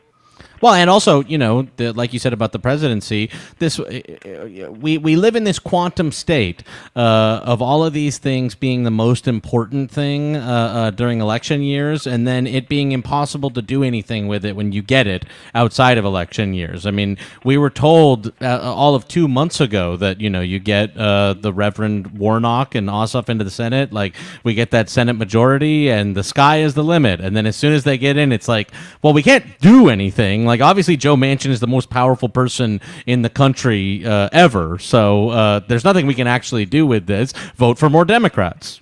Yeah, I mean, imagine if that had been the pitch during those Georgia special elections. Vote for these guys. It won't really matter very much because they can't really do anything. Right. But, you should still vote for them. Yeah. This is a really important point. Stephen Sheehan, Jack's point, at least with Trump media would criticize the president. Now we get CIA prop on WAPO's front page. Yeah, we'll look at that. But it is true. It's like, wow, it was amazing to have a media that hated the president. Like, now we have the non-Fox, like, basically, like, the New York Times and the Washington Post and MSNBC and CNN are to Biden what Fox was to Trump. Mm-hmm. And we can actually look at this. We have an article. Nick, could we show the article, the WAPO article? Mm-hmm. I don't know if you guys saw this, but the word "showered" was in the headline, which is never a good sign. Let's just look at this. So Biden stimulus showers money on Americans, sharply cutting poverty and favoring individuals over businesses. The $1.9 trillion package enjoys wide support across the country, polls show, but it comes with political and economic risks. And if we could just scroll down. Shower money, like a right? Deal. Like, yeah. and also you referred to this, Ben Spielberg, but like it is unprecedented, right? But like these are unprecedented times.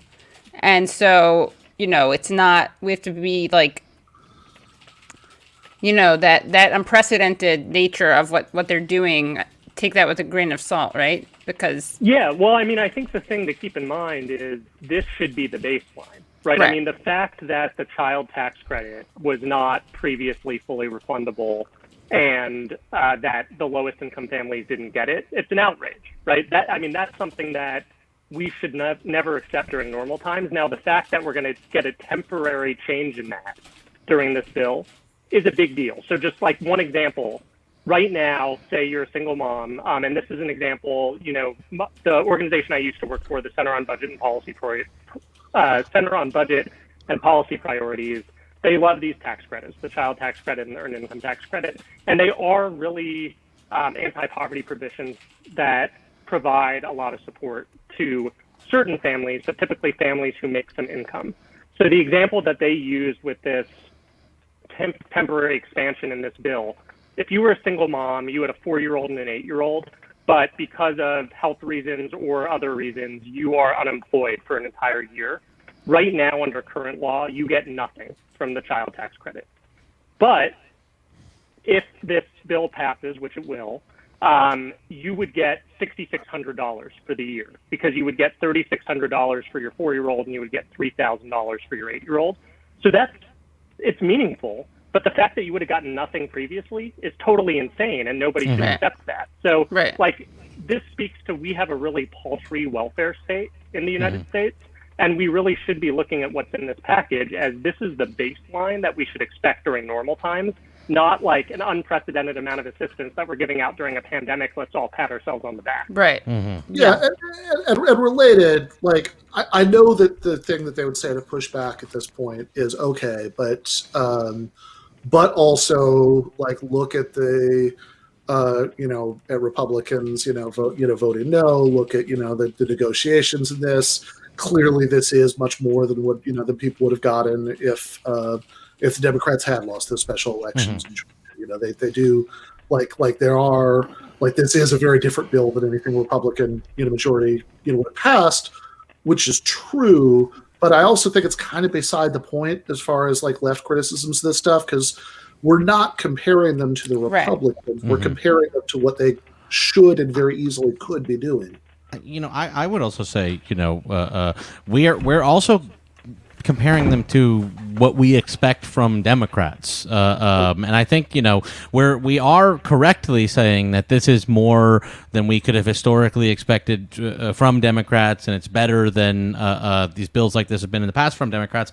But we are also in an unprecedented pandemic at this current time, and we should be very clear that even though this bill is expansive, it is not enough support for people struggling during this time, and that we still are theoretically still the richest country in the world, and we aren't able to do things like monthly stimulus checks. We weren't able to get the unemployment insurance expansion beyond $300. I know that there's some sort of it's not like $10,000 of it is not taxable across 2 years or something like that, but in the end we weren't able to get that UI to $400 a week. We weren't able to get it to the end of September. And I would say that while this does do better than the Trump bills for people that have dependents and for children and everything like that, I still think it is far below what people need right now.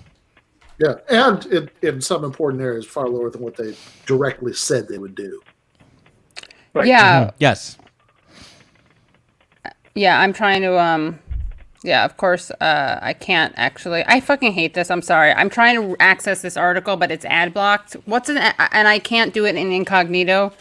Jack, can you do it and then we can scroll down? Or is that impossible to do? I can do that. Oh, you want me to go to the Washington Post thing? Okay, so yeah, I had it, but I do you have the link? Do you have the link handy? Yeah. I have another one. I can get it up for you. Thanks. I can't. This puts me in such a bad mood when this happens. Sorry. Okay. This combined with Oh, here it is. I have it. I have it up already. It to you in the thing. I have it up. Let me share the screen here. Thanks. Because I want us to go through it. Just a moment here. Share it is like. It's ridiculous because here we go.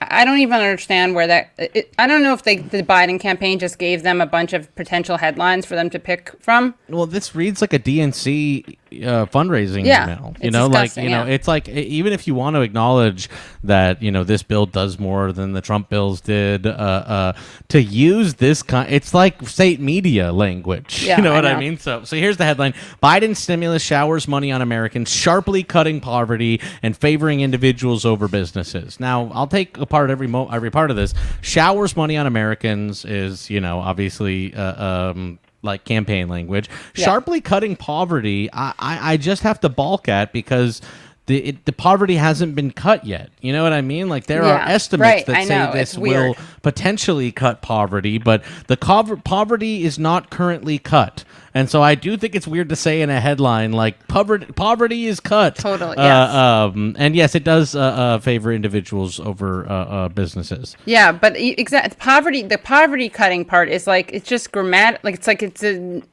linguistic thing or syntactical thing. It doesn't make sense. It seems strange to me to like assert, it happened. Assert that poverty is now cut as of right now, or as this bill is passed. Yeah, and can we read some more of that? Let me scroll down here. Okay, you go. Joe Biden's stimulus package, which has passed the Senate. I like the way you refused. Not my president. It says President Biden. Not my president, but this guy Biden. A stimulus package which passed the Senate on Saturday represents one of the most generous expansions of aid to the poor in recent history, while also showering thousands, or in some cases tens of thousands of dollars on American families navigating the coronavirus pandemic. Yeah, what percentage of this? Some cases. I don't know where are who is getting the tens of thousands of dollars? Like where how are you working out the tens of thousands of dollars that some are going to be receiving here? And then and the roughly 1.9 trillion American Rescue Plan, which only Democrats supported, spends most of the money on low-income and middle-class Americans and state and local governments, with very little funding going towards companies. The plan is one of the largest federal responses to a downturn Congress has enacted, and economists estimate it will boost growth this year to the highest level in decades and reduce the number of Americans living in poverty by a third. And then if we could scroll down more, Jack. Sorry. The round of aid enjoys wide support across the country, polls show, and is likely to be felt quickly by low and moderate income Americans who stand to receive not just larger checks than before, but money from expanded tax credits, particularly geared toward parents, enhanced unemployment, rental assistance, food aid, and health insurance subsidies. But the ambitious legislation entails risks, both economic and political. The bill, which the House is expected to pass and send to Biden within days, injects the economy with so much money that some economists from both parties are warning that growth could overheat, leading to a bout of hard-to-contain inflation. This is like when people are in job interviews and they say, "What's your biggest flaw?" They say I work too hard. Work too hard. Exactly. Some economists worry that they're spending too much money uplifting hardworking Americans. It's ridiculous. It really feels like a press release.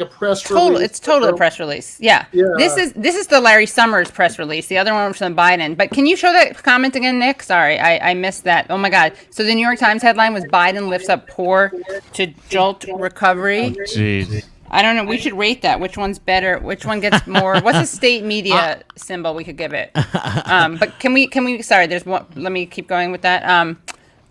Lower down, please. Lower. Sorry. Meanwhile, some businesses are saying that government aid has been so generous that they're already having trouble getting unemployed workers to return to work, a problem that could be exacerbated by the legislation. So, Ben Spielberg, what say ye on this?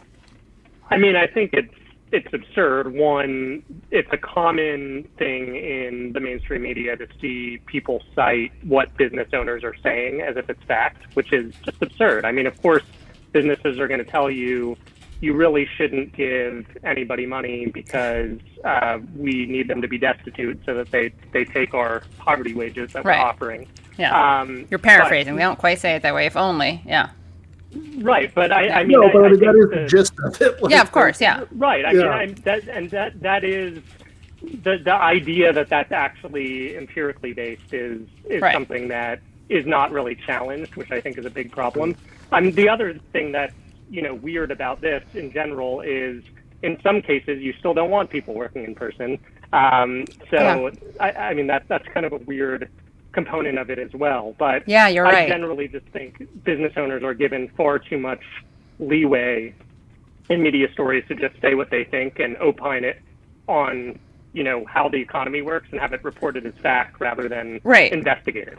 Well, that's the point. It's like when they're not saying like we want people to be poor enough to have to take our wages, which are terrible. Obviously, like that would be great if that's how they were reported on. But it's like, but business, owners are concerned that, and it's not like that they won't be able to exploit people. It's like, right, that this will be too, it'll overheat the economy, inflation.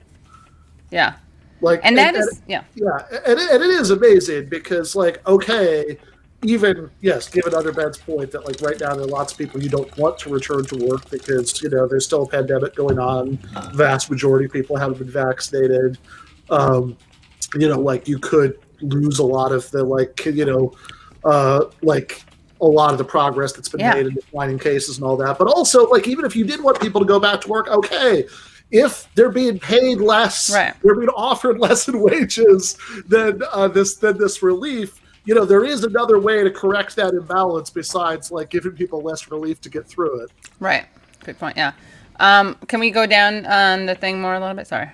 And let's see. Sorry, where were we? Staggering. The total numbers are staggering. I mean, all of this stuff is just. I feel like it's language that's like, oh, okay, hold on. This is not the opinion section. That's the thing. This is the economy section. This is the economy section of the Washington Post. Right. Democracy dies in darkness. Yes, and in my opinion, there's a lot of opinion in this. There's a lot of adverbs used that express, like, implicitly an opinion. The total numbers are staggering. It's like, I don't know, like, I think this is better than Trump's bill, but $1,200 stimulus check and $600 UI expansion weekly from last year's bill could have been described as showering money on Americans. I don't think it should have been because I don't think that's a good headline for a respectable newspaper to use. But it wasn't then, and it is now. Yeah.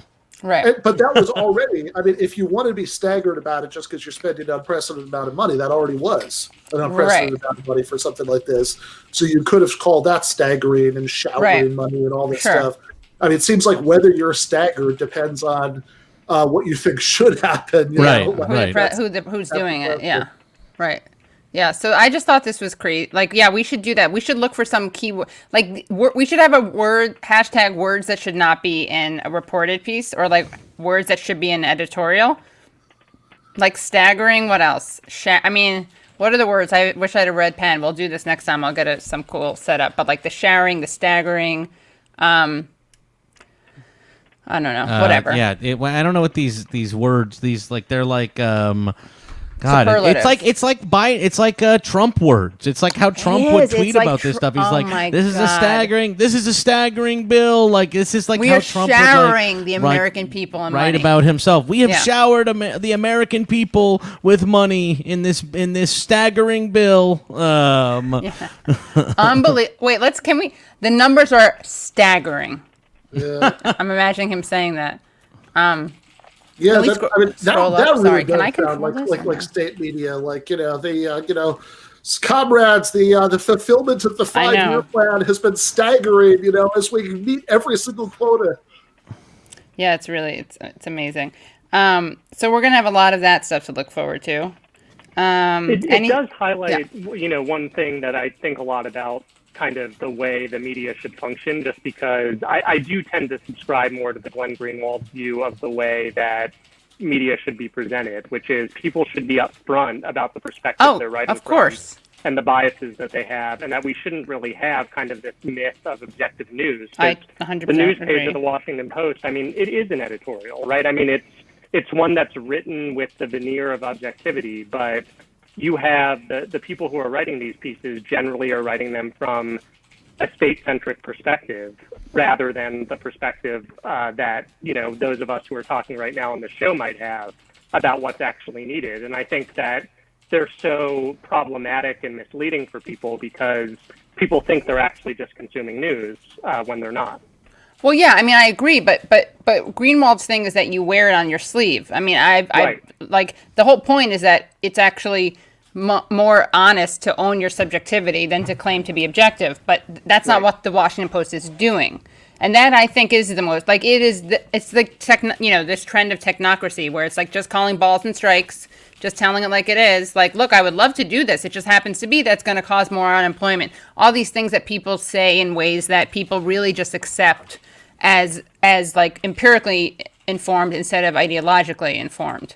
So I'd be happy if this were an op-ed, but it's just not, which is, I think, exactly what makes it so scary. And again, it's like, the discourse about fake news, and obviously like Fox News was, well, no, that was Trump's term for like this. He's right. I mean, but liberals think that the fake news comes from Fox, and it does come from Fox, but there's also fake news that's like, and this is why I think it's so dangerous to label certain things as fake news, or Twitter is going to ask you about this, because like you're giving an imprimatur, is that the way you say it?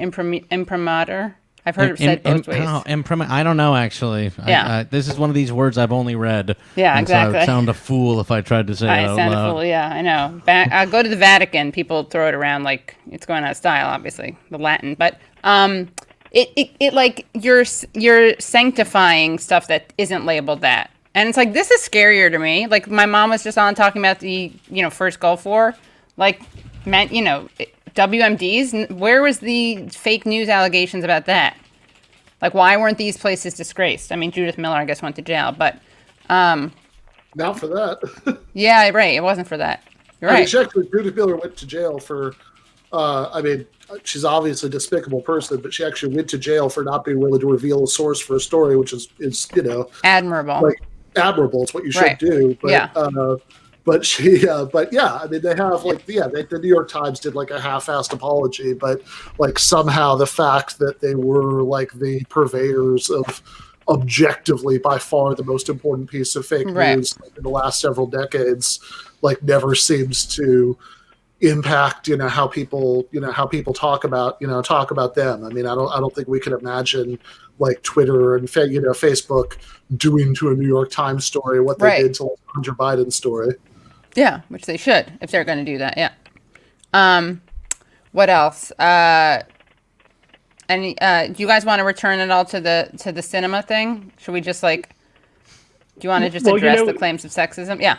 So one thing that I actually would be really interested to hear the other bands and Jack and Katie, your take on is kind of to bring it back to this question when you think about the American Rescue Plan of how did we get something that, again, is better than what's typical from Democrats, and then the question of moving forward, how do we try to get our power to be leveraged so that we get significantly more than we just got? Because I think the thing that I worry about when something like this passes again is that there are people who are like legitimate, solid progressives who are, I would say, our allies, who are going to tout this as a gigantic victory, which again, I would say on some levels, there are aspects of this that are really good. And I would say we should credit and be excited about the fact that movements over the past 5 to 10 years, Fight for 15 is one that obviously in this specific instance got removed from the bill, but I think that movement has created a lot of pressure around this issue and around making this bill better. When you think about Black Lives Matter, when you think about the Bernie campaign, I think when you think about a variety of movements and then a variety of politicians who have started running on bolder agendas, that created the space for something like this to be the type of thing that Biden wants to do rather than something even worse. The question again is, moving forward, for me at least, how do we make sure that we actually get a minimum wage passed during the Biden administration and not the one that Joe Manchin wants? So I'm just curious to hear your guys' thoughts on that. Like, what moving forward do you think is the optimal approach? I pray to God every day that this wretched nation will end someday. I don't know. You know, I listen to smarter people than me who are part of movements and stuff like that, and I'm happy to jump on board with whatever they want to do. Yeah. But as far as I'm concerned, with the Joe Biden presidency, they're content to do nothing and just say like they won't let us get rid of the filibuster. So I'm not sure what is the thing to do. I think maybe if there were movements to try to get something like Medicare for all locally in certain states, I think that would be good. But I do think that the financing of that is extremely difficult, without federal backing. I think I am not as excited about the idea from like your Pod Save America people about like we need to go state to state and try to fight for 15 or whatever. I don't know. Like I do feel like, when I look forward at the rest of the Biden presidency, I don't have that high of hopes of bringing him left. If I'm being totally honest with you, I would like for better things to happen, but I don't know how they will. And I also don't know why we have to, like, I also think that, like, what is it, because is there like some strategic reason of praising? Why do we have to praise them for anything? Like, given that we should be always demanding. Yeah, I know. I mean, but even like. I just wanted to jump in, about other Ben's, point, because, like, I agree with Jack that, like, the answer to, like, how do we get, like, a lot of these things to like happen during the Biden administration, I think we can't. Like I don't think they are. Like I think that and this is also why I agree with you, Katie, that like I don't think we should be praising this stuff, and that's not even like a like a moral thing. It's like bad. We shouldn't praise it. I think like strategically we shouldn't praise this stuff because like what's the game plan? Right. And if the game plan like there is that you can somehow like pressure or cajole or lobby or trick, Biden and the Democratic leadership into doing the things that the left wants, then like there's one version of that idea where I kind of get the idea that like, okay, what your role is to like lobby them behind the scenes, and you really want to like play up and celebrate their victories so you can like show that you're getting the goods or whatever. Right. And then there's like a more militant like a quid pro quo. Yeah, right. And then there's like a more militant version of the same idea that's like, oh, here are all of these like aggressive things we can do to pressure them. But I think in both cases, the assumption is that like Biden and Schumer and Pelosi are going to be brought around to do these things. And if they aren't, right, and I mean, we could have that argument. I think they're not. Like if they aren't going to do the things that the left wants, which I think is pretty clear with that $50 thing, then I think that the only way to ever get the things that we want is by beating them in primaries. That like winning, like replacing them, so the left can be in power and it can just do the things that it wants rather than worrying about how to like pressure or trick, Biden and Schumer and Pelosi into doing them. And if that's the plan, right? And again, I understand not everybody's on that page, but if that is the plan, then I think we need to be spending all of our time like emphasizing the ways that the glass is half empty, because the more every time we can point out, hey, here's a thing they could have done, here's what they did, here's the gap. Every time we can do that, that gives more ammunition for people who are running against all of these ghouls and primaries in 2022, 24, whatever. I would add on to that, actually, and I would like to change my answer from before, from saying I don't know what to do. I do know what to do, and what I'd like to say we need to do something you probably can't say on the show because you'll get arrested. Well, for that, to begin with, but what I would say is we need to not vote for Joe Biden. And we need to not be out there like advocate. Truly, this is what I think, is that like we did it. We like everybody went out there and made the argument for like for holding your nose and voting for Joe Biden. And I think that we cannot give up the leverage that we have so easily in doing that. I think that we need to actually hold our votes until we can vote for something. I am not advocating, to not vote or whatever. I think that there's a lot locally that we can do, and there's a lot of people. I agree with you, Ben, that we need to beat them, and we need to bring up new people, and we need to build a left bench.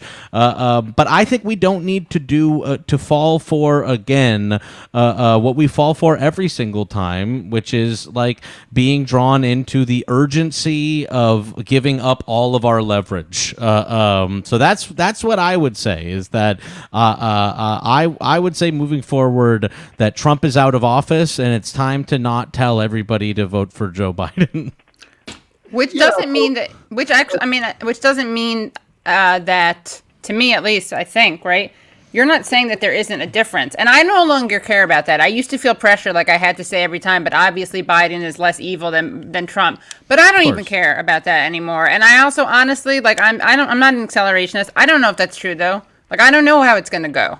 Because I don't know if it's going to be better under Biden. Like, I think obviously in some ways it will be. Right. But like, whether or not you think that, you don't have to be an accelerationist to think like this is just bullshit that we're always giving our vote away, and you don't have to be third party, or at least out loud you don't have to be. I literally think that that everybody telling the left to vote for Joe Biden, I think Joe Biden would have won anyway. I actually think that Joe Biden won enough votes from people that wanted to vote for Joe Biden. I actually think that the left is like fairly small in this country, and we need to work to build a movement and elect new people. I think Joe Biden would have won without everybody advocating for Joe Biden, for the left to vote for Joe Biden. But what would have come from that? Are you saying that there would have been more third party? I just think that Joe Biden got from us what he wants from us before he ever got in office. You know what I mean? Like we rolled over. Hold on, Jack. I don't understand, because, like, on the one hand, you're saying we have this leverage if we didn't vote for him, that he got from us what he wanted for us, and on the other hand, you're saying he would have won anyway. The left is so small and powerless and insignificant that it wouldn't have made a difference. I don't really see how. In my mind, I don't necessarily know that Trump would have won if not for everybody at the current affair and everything like that saying here's the argument for voting for Joe Biden. I actually don't. Katie Halper, and I think that we used up some of our capital, and I think Joe Biden got from the left what he wanted from the left, which is for everybody to go out and canvass for him, and for him to get everybody to advocate to vote for him. I do think that, I don't think we're getting anything out of that. I don't think we have a seat at the table, even though everybody went ahead and I'm not trying to confront anybody or anything like that. I don't think any of the Bens are saying that either, though. I feel like everyone's being equally. I'm not trying to argue with anybody. Everyone's being equally pessimistic. I'm not trying to be confrontational. That's my personal opinion. I just don't think that. No, here's a big Jack. I think that you don't I think those are separate questions, right? So you could say, which outcome would you prefer? Biden being president or Trump being president? And you don't have to believe that the left would have a seat at the table with Biden, or that Biden could be pushed to the left, or any of that stuff to think that we're better off without that outcome. You could say, look, you have two enemies. They're both really bad. Neither of them are changing, but we can still look at the differences between them in terms of what kind of judges they're going to appoint, whether they're going to appoint union busters to the National Labor Relations Board. You can even look, like we were saying earlier. I'm going to ask you the counterfactual. Sorry, go ahead. So I think that you can make that harm reduction argument without thinking that Biden could be pushed to the left. You can make it while still thinking that the only possible way for the left to get what we want, right? We're not going to get even a living wage, never mind Medicare for all, never mind ending the empire, any of this stuff. Kids in cages, all of it. Sure. We're not going to get any of that stuff from pressuring Democrats, but how are we going to get it? Well, I mean, I don't think the third party strategy makes sense to me. I think just given the way the American electoral system works, if we ever got a third party, it would have to be something like where one of the other parties just, collapsed, like imploded first, like the Whigs in the 19th century. So given that, right, like it seems like it's beating these people in a bunch of primaries, And saying that, like, we're going to strategically leverage our votes, to me, even though it's a more militant version, it's a more confrontational version, it's a more emotionally satisfying version, to me, that's just another version of the idea that we're going to get what we want by pressuring the Democrats. It's just a hardball version of pressure. I think that we get what we want by beating centrists in primaries. Wait, but Ben, are you saying that you see no distinction between cajoling / pressuring from the inside and actually making them scared?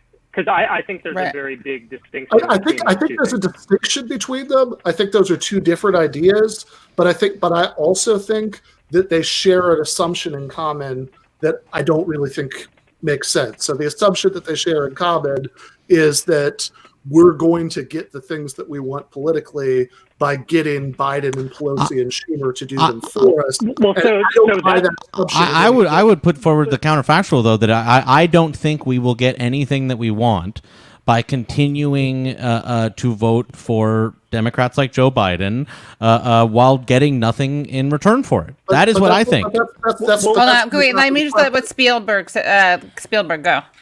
Sorry, well, so I guess precisely why I asked the question that I asked about the American Rescue Plan and the path forward is I think you could conceive of a number of different strategies that takes as a premise what I think we all agree with, which is the Democrats are not your friends. The Democrats in power are not your friends, and they're not going to do anything if we ask them nicely. But how do we actually achieve the policy aims? Either way, they're not going to do it. Well, right, sure. Or if we ask them not nicely, but I guess that's part of where I don't fully see the distinction, because I do think it's true, and I would say that the American Rescue Plan is better than what's typical from Democrats. Mm-hmm. And I also think that the reason it is because Democrats are more scared of us now than they used to be. Like, I think Bernie did scare them some. I think the Black Lives Matter movement has them a little worried. I think the Fight for 15 has them a little worried. Like, I think that the growth of DSA, I think, has them a little worried. Like, I think the Democrats feel a little bit more like, if we want to stay in power, we got to give more concessions. Now, are they anywhere close where we need them to be? You're saying, you're quoting the Democrats, so people in the chat don't freak out. You're saying that the Democrats are saying, if we want to stay in power, we need to give more concessions. Yeah. Yeah. Keep going. Yeah. What I'm saying basically is I think that the wins that we have, like the reasons that some people point to the American Rescue Plan and say we got some good stuff, and there is some good stuff in there, not anywhere near where I think it needs to be. But the reason that we got more good stuff than we got in 2008, 2009, to me is a win for making the Democrats scared to some degree. So my question is kind of about, well, I totally agree. We got to movement build. We got to win the primaries. Like, I actually do believe that there's a reason to think about the growth of the third party and have that be a component of the strategy. But in the meantime, I think like the trade-off between the argument that you made about noting that there's a harm reduction reason to prefer Biden over Trump, which I think is totally true, and you could do that without having any false ideas about how likely Biden is to come over to your point of view. The downside to that is, as long as you're making that argument, you lose a lot of your leverage. And I think we have more leverage when we are more. This is what I wanted to push back against, this leverage idea, because Jack said earlier that we won't get these things from Democrats if we vote for them, without, extracting concessions. But what I want to know is, especially because he also said that the left is such a tiny percentage of the voting public, that whether we voted for Biden wouldn't have mattered, right? Yeah. Not. So which really makes those it are sound incompatible. Well, no, but I think that they're compatible. I guess my question to you, my question, Ben. Couldn't we argue though? 1 second, guys. I mean, I thought that too. I was like, wait, Jack, I don't get it. And I basically agree 100% with you, Jack. So I was like, wait, I got to figure this out so I can be on the same wavelength with you on both of these things. But I think that maybe what it is that like the left is so, well, I should let you just explain it because it's your thing. But what I think is that you can say that, because you're basically saying in this last election, we wouldn't have made the difference, but we can organize so that we do have the leverage to make a difference and we can grow? Is that what you're saying? I'm saying two things here. I think that the left is a growing movement in the United States. I am also saying that I think if left media and if people on the left hadn't made it a duty to sort of like advocate for the argument for voting for Joe Biden, that he probably still would have won this election. I think. Right, but what is I totally get that, but what's the plus side of that? Like, I agree with you. I don't know if I agree with you on the first part. To my mind is that it's a growing. We are a growing movement in the United States, and as this movement grows, it will become more likely that it will be a more deciding factor in ongoing elections. And so, in showing them as the movement is nascent, that we're willing to vote for candidates that we don't agree with and make the arguments, you know, sort of vociferously that other people should vote for the candidates that we don't agree with. I think that steals our leverage for when we are actually large enough. So you're saying we should have shown them, even if it wouldn't have been decisive. You're saying that, like, you're saying, like, let's say current affairs, right? You're saying, like, if current affairs hadn't said you have to vote for Biden, if more people had been like, we're not going to vote for Biden unless he does X, like, Y, I don't have to, like, we don't have to be out there making that argument. There are other people out there making that argument. I don't know that we need to, like, use our voice to sell that. Right, you know? but what is it that we would have gotten had we?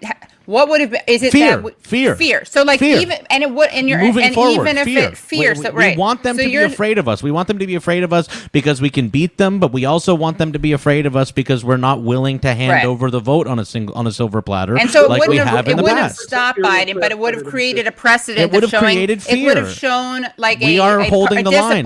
We are holding the line on this.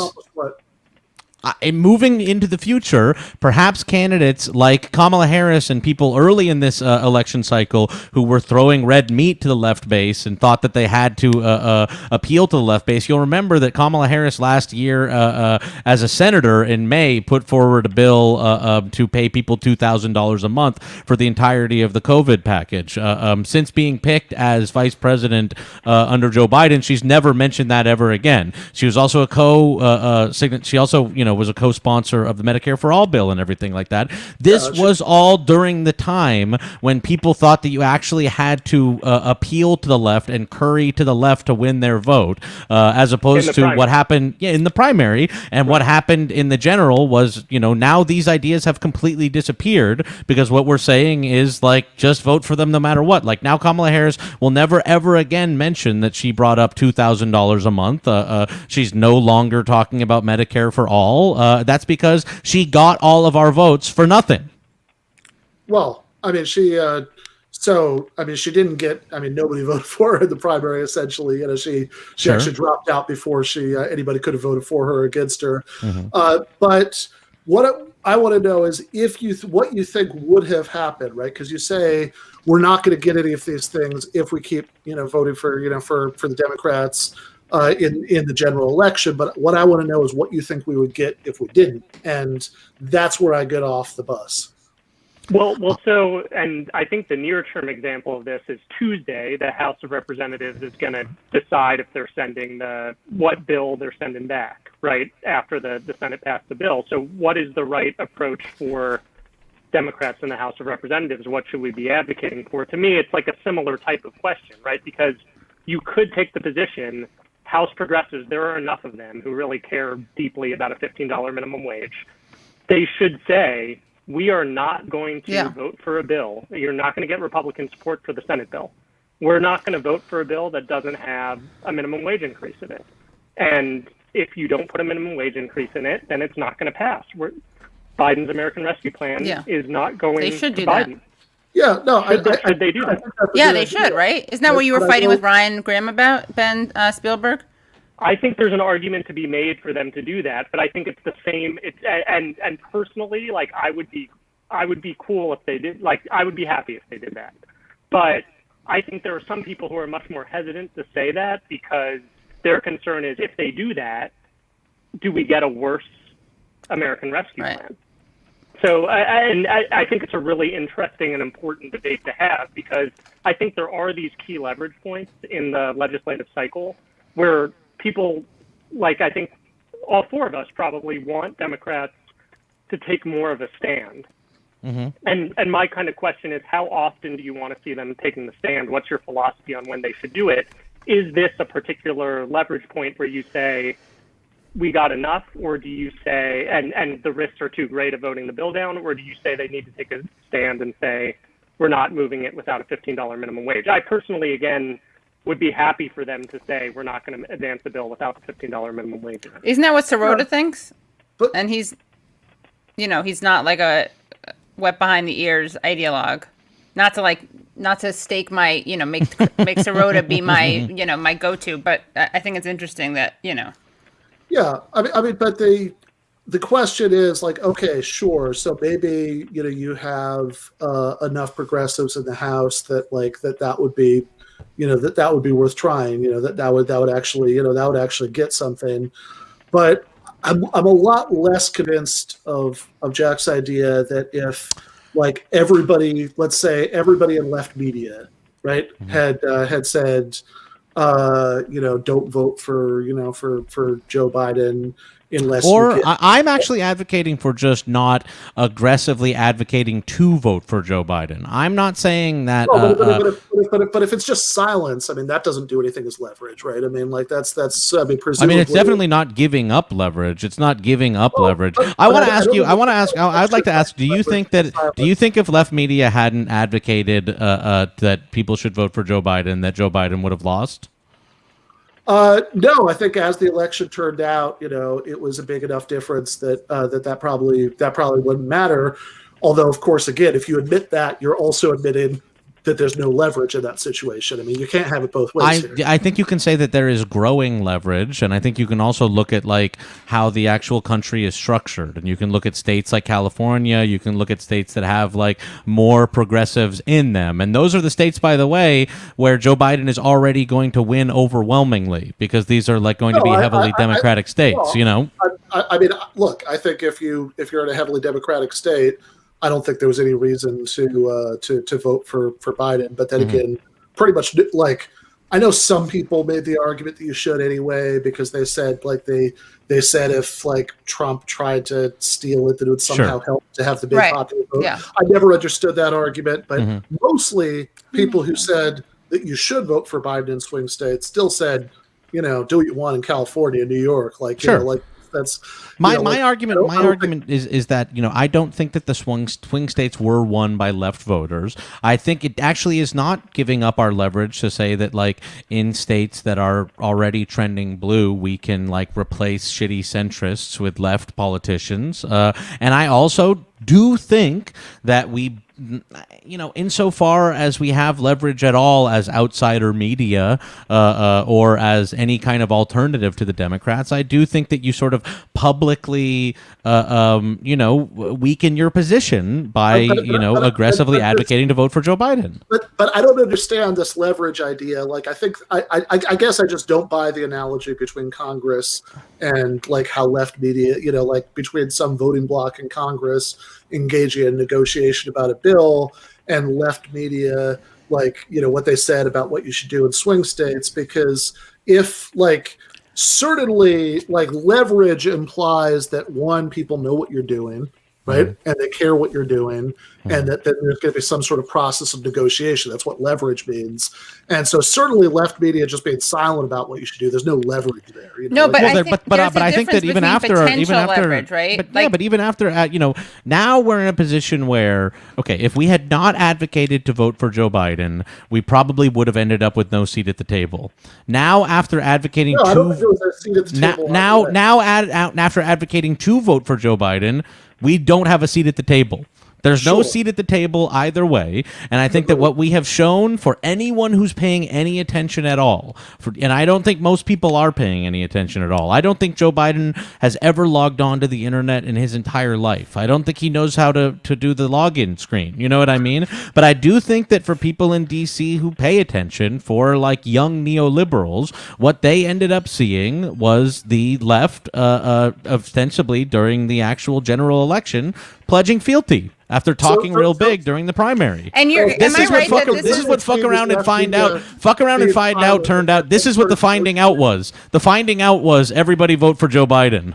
And you're Okay, saying, but am I right that your point is, hold on, your point, I think, because at first I was confused, but now I think I get it, which is that like, because at first I was like, wait, why are you saying if the left wouldn't have made a difference? But I think what it is like showing people that there's a difference between, you know, saying leverage can work as a potential future-based leverage, right? Because I think, Jack, what you're saying is like, we didn't even do anything. And Ben Burgis, you're like, well, then if the fact that he would have won anyway, then we had no leverage. But I think we are building cred towards leverage, right? So like if people had seen that they didn't necessarily get the vote blue no matter who, even though I'm a big Bernie person. And I did this. I did it myself. And I've tried to like not do it too much. I don't think I did it way too much. I was a little bit like, I was very anti-vote shaming. But I do think that it's true that like we have to build that muscle, right? We have to build the muscle. And like, so it's true maybe that we do it last time. Had we done it, it wouldn't have changed the outcome, right? So Jack, you're saying that it would not have changed the outcome. I don't think that it would have changed the outcome. You don't think it would have, right? No. But it maybe would have shown people like, look, you can't rely, like it didn't make a difference this time, but you can't just rely on people doing it. Right. Out of fear of the worst guy. I would also say, you know, that every single election, there's going to be a very valid harm reduction argument. There will never not be a harm reduction argument, ever. I agree with that, right? I totally agree with that. And I think, you know, I remember, you know, Michael Brooks putting this very well once, right? You know, that it's like, look, it's not like you couldn't have situations where it was very high risk in terms of those harm reduction arguments, but also potentially very high reward, and you had to roll the dice. But what I'm questioning is that in situations like the last election, or any like basically similar elections, I'm questioning the high reward half of it, right? It's not like, sure, you could say, oh, you're always going to have like a harm reduction argument, therefore at a certain point, you might just have to decide to roll the dice anyway. I could go along with that. But can I just speak? Sorry. What is the even potential payoff in this case? How is this exercising leverage? You know, like. But then, what is the potential payoff? Then, what is the potential payoff of doing the advocacy? Like, what is the potential payoff of advocating for the harm reduction argument when there already is a full? There's a full corporate media. There's a full. There's a full. No, to be fair, there is a full existing corporate media structure. They exist. There's television channels. There are newspapers. They will all accurately they will all make the harm reduction argument perfectly, succinctly, and well enough. They actually totally won't. They have a they'll appeal to Trump as a Russian and stupid bullshit like that. They'll never once mention the National Labor Relations Board or things that the left cares about. So I think that premise is just false. Okay, so tell me. They call them an unprecedented threat. So is the only time that we can actually is the only time when we could ever withhold our vote? Is the only time we can ever like ethically withhold our vote or advocate that other people should withhold their vote when the Republican Party is good again? Is when there's a good Republican candidate? Well, I'm saying like there will things are trending worse and they're gonna get worse with Republican nominees, and so there will always be a harm reduction argument. It seems like the argument you're attributing to me is the opposite of the one I made. I said, absolutely, you could have situations with high potential risk, high potential reward, and you should roll the dice anyway, despite the harm reduction concerns. I'm not saying that that you would only do that if the Republicans became good. I'm saying, yeah, you could do that. There could be a good reason to do that, despite the harm reduction concerns, if there was something you could get out of it. In this case, I don't see what you could get out of it. Whereas, when can we ever get anything out of it, though?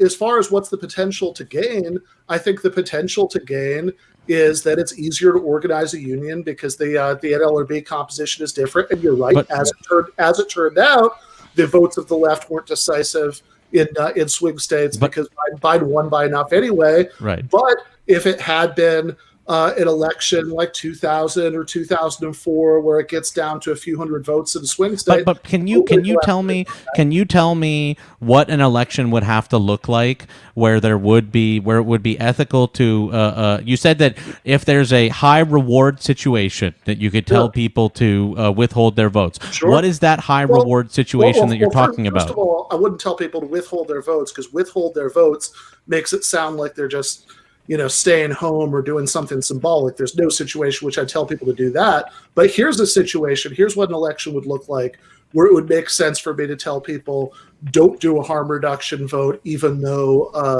there is a real potential for harm, which would be something like there is a three-way election where there's like there's a socialist party that we like that could have get like 30% of the vote, and there's like something like the Democrats is like corporate centrist party that could get like 30% of the vote.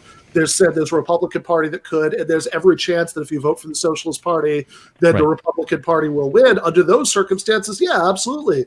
I'd say go for it anyway. The potential for reward is big enough, but I don't think you're going to get there by for some marginal third-party candidate. And I think the whole obsession with the seat at the table is the whole problem. There's going to be no seat at the table either way. What you need to do is kick over the table by winning primaries against centrists.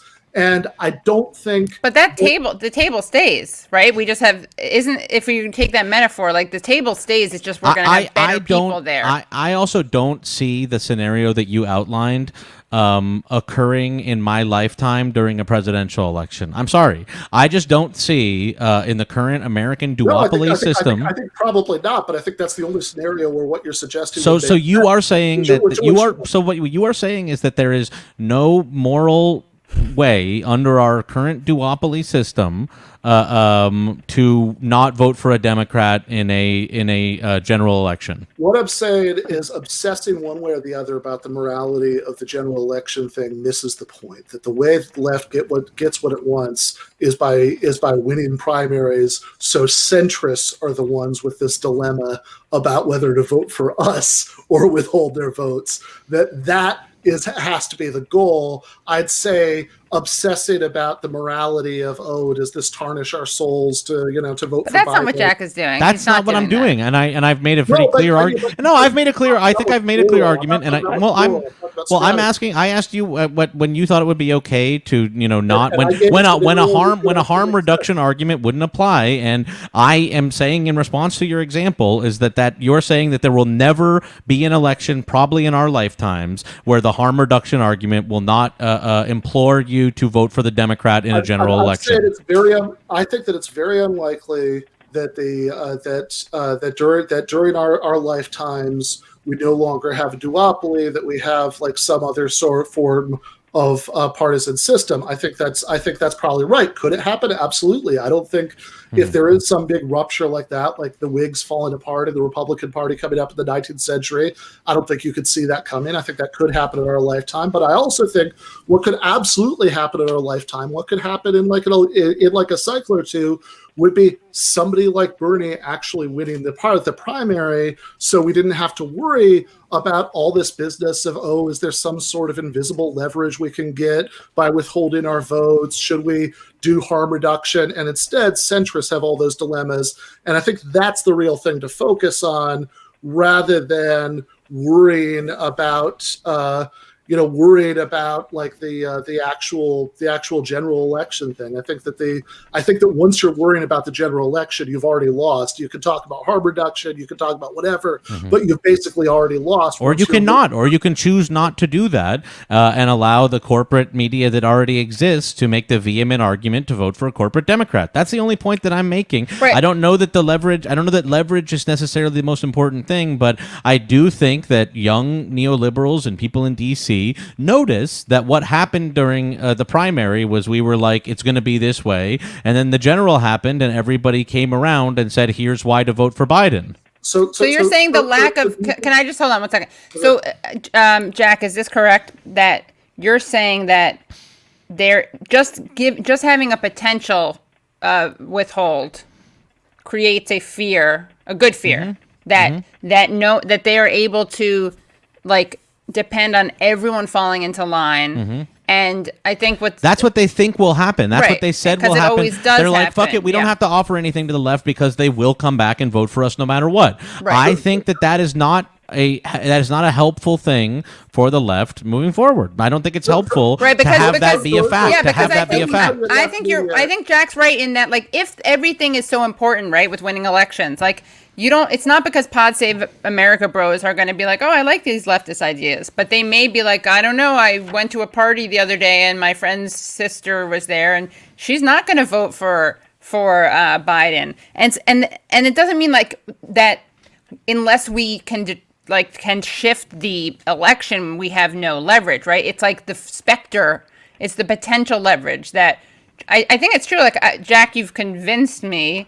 I kind of felt this way emotionally before, where I'm like, what the fuck is the point of all of this? Like, we're not getting jack shit. I also think, like, with Ben Spielberg, your point is, like, we can acknowledge among friends that this is, to the extent that this is, like, 3 bowls of shit instead of 4 bowls of shit bad. Like, yeah, that one bowl maybe is because of the left growing, and that's good. And we should, like, keep track of that. But I also do think that, like, it's not that we don't, of course we don't have the leverage, but we don't even have like the leverage of being potential leverage. Right. And if we ever actually were a meaningful leverage, what we've shown is that we will fall in line when the time comes. So if everybody in left media had been saying, let's say not even being silent, had aggressively been saying, don't vote for Biden. Yeah. What do you think would have been the result of young neoliberals seeing that? What do you think would have happened? Well, would have depended on the vote turnout. Well, I mean, I also think that young neoliberals would have seen that, and they would not have been laughing at us about fuck around and find out.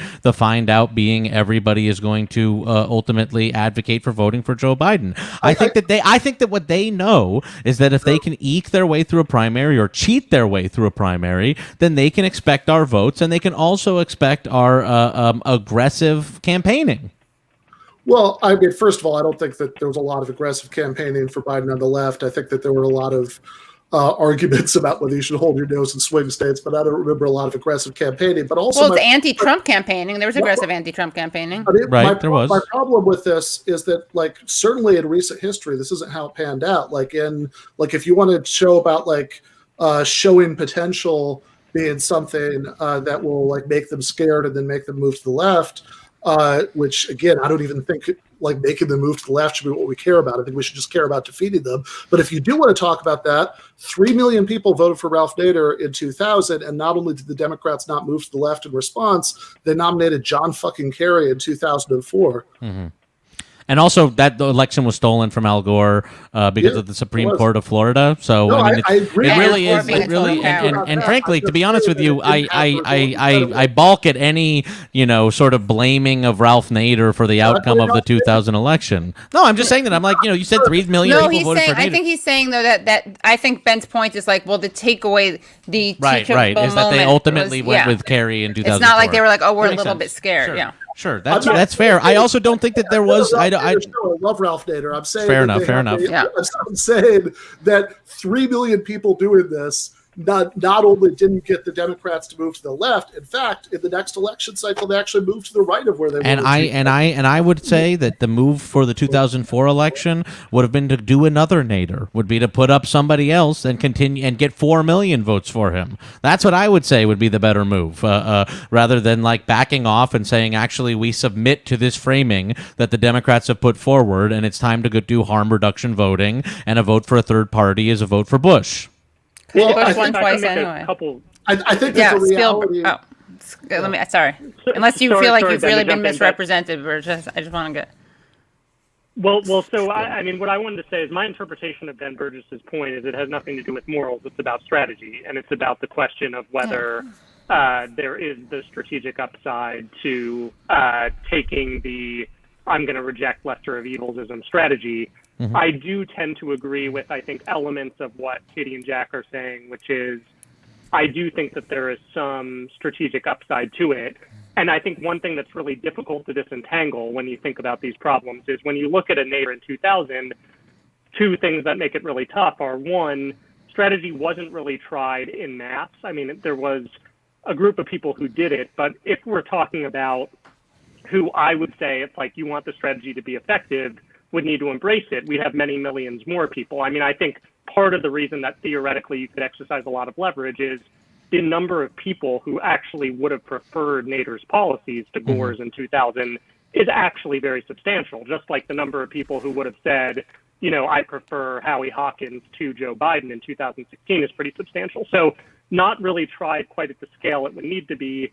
And then 2, I think the causal chain is very hard to unpack. So John Kerry in 2004, yes, you're right. I mean, John Kerry's a crappy candidate. John Edwards ran a more progressive campaign in 2004. In 2008, Obama actually ran a very progressive campaign. Now, he was not as progressive at all as he campaigned. It didn't turn out that way, but he did campaign that way and win votes that way. And Democrats won giant majorities on, one could argue, a mandate to do a much more progressive health care bill than they actually did. So, I mean, I think that, and again, what was the chain that led to that? Like, what was the cause of that? It's a little hard to unpack, but I do think that there is something to be said for making the establishment Democratic Party concerned that they'll lose support from social justice advocates if they stray too far. Now, at the same time, totally agree with you, Ben, that we want to defeat them. We don't want to pull them. We want to beat them. Mm-hmm. And that is the goal that we actually do really need to have. Just the question for me is, how do we beat them successfully? I think I want some of the near-term wins that alleviate suffering in the meantime. And then I also want to beat them decisively. And I think we do that in part by exercising leverage at certain points in a way that we haven't really tried before. One other thing I did want to say is, in terms of Jack's point about, there should have been another Nader in 2004. Of course, there was another Nader in 2004. There was Ralph Nader running in 2004. But hardly anybody voted for him in 2004 because of this argument. Sorry. He's also a terrible candidate, for being honest. Like, I love his positions, but he's not an appeal. I mean, I like him. I find, but he's like, Bernie had like an anti-charisma. Like Nader didn't have that. He was just a curmudgeon without any of the charm. And I like him. I'm sure, but yeah, there's that too. No, I get what you're saying, but I also think like 3 billion people did vote for him despite that, in 2000. And I think that, like, he's Lebanese, by the way. Yeah. Yep. Neither here nor there. Just interesting. Yep. Yeah. But I think that another thing that we missed here is that I think the left does better, and I'm not talking about polling, does better in polling, Democrats to the left, because I hope if I've been clear about anything, it's that I don't think that should be the goal. But but I think the left does better just in terms of getting a wide audience for our ideas in terrain where there's a terrible, disgusting neoliberal Democrat in power, that in terrain where there's a right-wing Republican in power, that they have a big part of the reason that Biden won. And I know, of course, Obama did his thing behind the scenes and got Mayo Pete to pull out and all that stuff, right? I mean, it is important to note that, like, there's never been a mass dropping out like that right before Super Tuesday before, but you should go on. Yes, absolutely, right? That is really important, but also what that did was narrow the field, and that still doesn't quite answer why, when that field was narrowed to the two of them, right? Like why it went to Biden, and without trying to simplify the chain of causation too much. Well, media, don't forget the media. But that's what I was going to say as well. The media. Sure, I mean, it was whittled down to two people, and where there was one person who was being completely built up by the entire corporate media and its millions and millions of dollars and huge amount of access. And so I think that's an important point to mention. It is so striking. I think that's absolutely an important point. Although that's something that's always going to be true, right? Like any election, either a primary or a general election, that's always going to be true. We just have to factor that in, right? So I think the question is how to fucking deal with that. Like Matt Taibbi and I would always fight about this, because I'd be like, but it's the media. He's like, yeah, of course, but like Bernie knows that, so what is he going to do about it? And it's true that they made some mistakes. No, exactly. And so but it's not a referendum on the popularity of ideas. No, I totally, right? Yeah. But I think that, in fact, I think the fact that it's not a referendum of the popularity of ideas, Biden won a whole bunch of states where exit polls showed that Democratic voters were way closer to Bernie's ideas. Mm-hmm. And why is that? Again, there are lots of reasons. I'm not saying this is the only one, but I think a big reason, a reason we ignore at our peril, is that after 4 years of a right-wing Republican who most Democratic voters thought was horrifying, and actually I think they exaggerated the difference between Trump and what came before him, but like under those conditions, I think what Biden was selling, which was just return to normal, right? Let's just go back to the way things were, is powerful to a lot of voters. And like, this is actually one reason, unfortunately, I think beyond the harm reduction reasons, I think this is actually a strategic reason to care who wins these elections, because I think that somebody like, I think that in terrain where neoliberal, horrible Democrats are in power, I think the left has a better shot than in terrain where right-wing Republicans are in power, because it's a lot easier for people to say, well, look, I would love all these things that Bernie's talking about, but because the media has convinced me falsely, right, that Biden has a better shot of winning. I think Biden got incredibly lucky with COVID, otherwise he would have lost. But they have but because people believed that Biden had a better chance of winning and they just wanted to go back to normal, they cared more about that than about everything that Bernie was talking about. And so I think that if we don't want that kind of scenario to come up, I think unfortunately that does give us a strategic reason to care whether Democrats or Republicans are in power. But I would. The one thing that I just want to say on that is I think that electability argument is a big reason why you have some leverage if you're not going to do the vote in the general election for the Democrat. Because the reason that electability argument holds sway is because people think, of course, the left is going to vote for Biden if he's the nominee, because, where are they going to go? But you got to worry about the centrists. So, like, Bernie's clearly less electable than Biden is the narrative that is perpetuated. And I think if you can get rid of that narrative by showing that there actually is a large constituency that is not going to cast their support for Biden, then you've actually got real power. And again, I see it as analogous to the case of, again, thinking about Congress and the House. If Joe Manchin is the person that the whole bill is riding on, of course he has more power than Bernie Sanders. But if there are conditions under which Bernie Sanders is going to withhold his vote, then Bernie actually has some power. So I think making ourselves a swing constituency by saying there are lines we're not going to cross is valuable in the electoral context as it is in the congressional context too. And that's the thing that I just like to see Democrats do more, not Democratic leadership who we're trying to beat, but the progressive Democrats we get elected, people who are on our side. I mean, I think, Ben Burgis, you and I agree on probably 98% of policy. Like Hillary and Bernie. Just kidding. But I think the thing that I always kind of push progressives to do more of is think about where are we strategically going to say, yeah, I'm willing to take a risk a little bit on this outcome in the near term, because if I don't do that, then I make myself irrelevant in these debates because they don't care what I have to say unless I make them scared. That's kind of my... And I guess just the one thing I'd say is that I think that makes sense if, we are going to be relevant by not doing that, right? In other words, if there's a concrete thing that we can get out of it, and in some of these congressional cases, I think I could be a little bit more easily convinced that makes sense. Whereas when it's what is right now, right, a very small voting block, the sort of people who are tuned in to these kind of left wing media arguments, it could have made a difference in a close election. That's true, but I don't believe that the calculation anybody would have made is we better do what the left wants because that's our best shot of winning it. I think they would have just gone looking, for more, more ways to pander to, suburban, moderates. And also I'd add, just because it hasn't come up in this discussion, look, even if they had, right, even if they'd said in October, right, they'd said, oh shit, we're really worried that the left won't vote for us. And we're actually going to respond in the way, by the way, that Democrats never respond to the left not voting for them, which is let's move to the left. But if they did respond that way, I wouldn't expect that. I wouldn't take that seriously anyway. I just assume it was campaign season bullshit. And the second they got $2,000 check. Well, I think what we should have demanded was personnel appointments pre-announced. You see, we got to get behind this. These totally boring. I'm not kidding. That's a good Truly. idea. I never would have thought of that. And now we got to take it from the wonks to the streets. Right.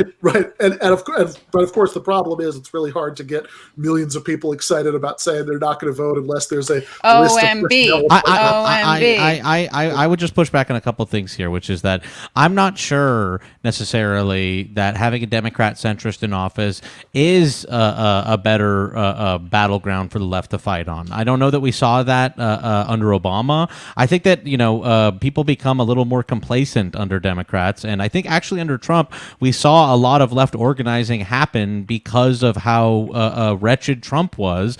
And I'm not making the accelerationist argument. I don't want these things to happen, but you saw a lot of like DSA membership spiked enormously the day Trump was elected.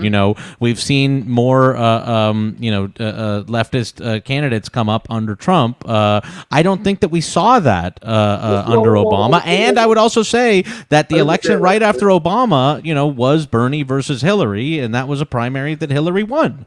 Bernie did better in this primary than he did in the last one. Well, I mean, he won a lot more states the last one, but I would just point out he won California and bigger states in this one. Okay, although he got one more votes a lot fewer, I think, no matter how you slice it. I mean, there was a moment where he seemed to have momentum to do better. He won the first 3 states and he won California and all that. But yeah, in 2016. But they have but look. Here's what happened under Obama. Occupy Wall Street happened under Obama, and was quashed by a centrist centrist Obama. Of course, it was quashed by him. That's not the question. We're not talking about is Obama good or is Obama disgusting. Of course, Obama's disgusting. Of course, he'd quash it just like a Republican president would have quashed it. The question is, I thought we were talking about. I mean, there was Occupy ICE under Trump. There's so much. There were gigantic protests on J20, like the day that he was elected. I'm like, Congress. We had the first Bernie Sanders campaign, winning 22 states. I mean, that's a lot more than we had under Trump. I ultimately, you might be right about this. You might be right about that. I maybe just am forgetting things that happened under Obama, but I do feel like there was a lot of energy that got moved to the left, and it made people examine the things that they believe that Trump got elected. And I think that we saw, like I said, there was a huge spike in DSA membership, and there was a lot of organizing that did happen under Trump. And I think a lot of people moved further left under Trump, and that's just, I guess I would say it's anecdotal, but I do think that we saw more people move left under Trump. Okay, I don't think that's true. I think the opposite's true. Okay, you think more people moved right under Trump? I think that more people moved to liberalism, to becoming obsessed with Russia, to all that bullshit under Trump. I think that there was more left-wing activity and opening that happened. Like, I think that there are strides forward that the left made during the Trump years that continued to happen and built up on themselves during the Obama years, that continued to build up on themselves during the Trump years. But I think the basics, again, Occupy Wall Street, Black Lives Matter, the first Sanders campaign, the squad. Black Lives Matter really took off under Trump, and Black Lives Matter really it started under Obama, but it's still the basic same thing about police killing African American people, but we can also notice that it became a lot bigger and became a much larger movement under Trump. I would actually argue that we saw more Republicans become Democrats under Trump, and some of those people are the ones you're referring to with being Russiagate obsessed. I think a lot of people who were Obama friendly, people who maybe didn't think that much about politics, who were just sort of young voters, I think a lot of them are now DSA members when they were just sort of soft Obama voters for those 8 years. Yeah, well, and I think a lot of that happened while Trump was still president, when Bernie was running the first time. I think that You mean while Obama was still president? Yeah, sorry, Jesus. Sure. While Obama was still president, when Bernie ran, too many names going on here. When Bernie ran the first time. But I think as far as what's changed under Trump, I think that for every soft Bernie voter who joined DSA, and I'm a member of DSA. I like DSA, but this is also an organization that would maybe just now is starting to get up to the point where it fill a football stadium. Sure. I think that for every soft Bernie voter who joined DSA, there are 20 soft Bernie voters who became insufferable Russiagate, DNC. You might be right. I would love to find what the polling looks like, but I would say that I think that there are more people who would define themselves as a socialist under the Trump years than there were under the Obama years. That's true. I think you can certainly look at public opinion on a variety of issues and say that you have a lot more social justice sentiment today than in the past. But again, I think the causal chain's a little tough because, like Ben said, some of the groundwork for this was laid during the Obama years. I tend to agree with you, Jack, that I do think there's an element of the reaction to a president that the media is actually covering in an oppositional way, and to obstructionism or I wouldn't say obstructionism, actually, like a desire to do bad things on the Republican end that the media, again, is covering in a more oppositional way. I think a lot of people tune into politics in a way that they don't when there's a Democrat in power and the media is giving them a pass on a lot of things. Wait, I have a question. We have a good question. Was on behalf of the intelligence community and shit like that. It wasn't look at all this terrible stuff they're doing on labor regulations. Wait, speaking of labor regulations, okay, Spielberg, and then I'll put in the question. Yeah, Spielberg, you're muted. Who muted him? Not me. I didn't do it. Not me. I didn't do it. Himself? Yeah, there you go. So I was going to say, Kids in Cages, to me, is an example of something I feel like there was a lot of popular energy around. Reproductive rights, I feel like there was a lot of popular energy around. So I think that there are some, even the Supreme Court justice debate was something that there was a lot of popular energy around. So I tend to think that there is energy that can be channeled and diverted into social justice causes because people do generally agree with us on most of the issues because they're popular issues. That does get sent into some of this bad Russiagate stuff. I agree with Ben. There is a big push to try to take that energy and neuter it from the establishment wing of the party. But I think that there's an opportunity to take the growth in the indivisibles of the world and make those people radicalized and get them to see that under the Biden administration, a lot of this stuff also happens. I think that's one of the reasons we've got to really figure out the best way to exercise our power and show that to people.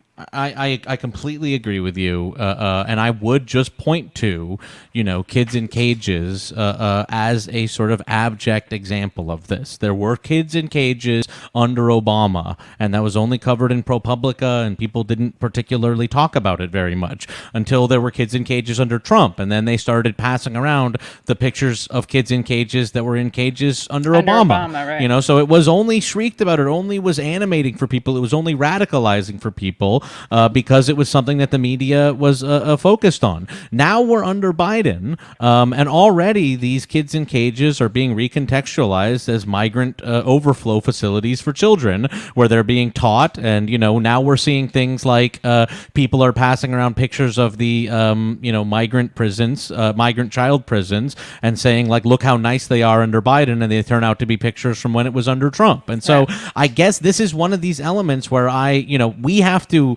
as left media, sort of grasp onto this and try to show to people, but we aren't getting that mainstream media, sort of support in that way. Already these are being recontextualized in ways that make people less radicalized about them. Okay, I got to ask one question because I want us to honor the super chats. I'm beholden to my super chat donors.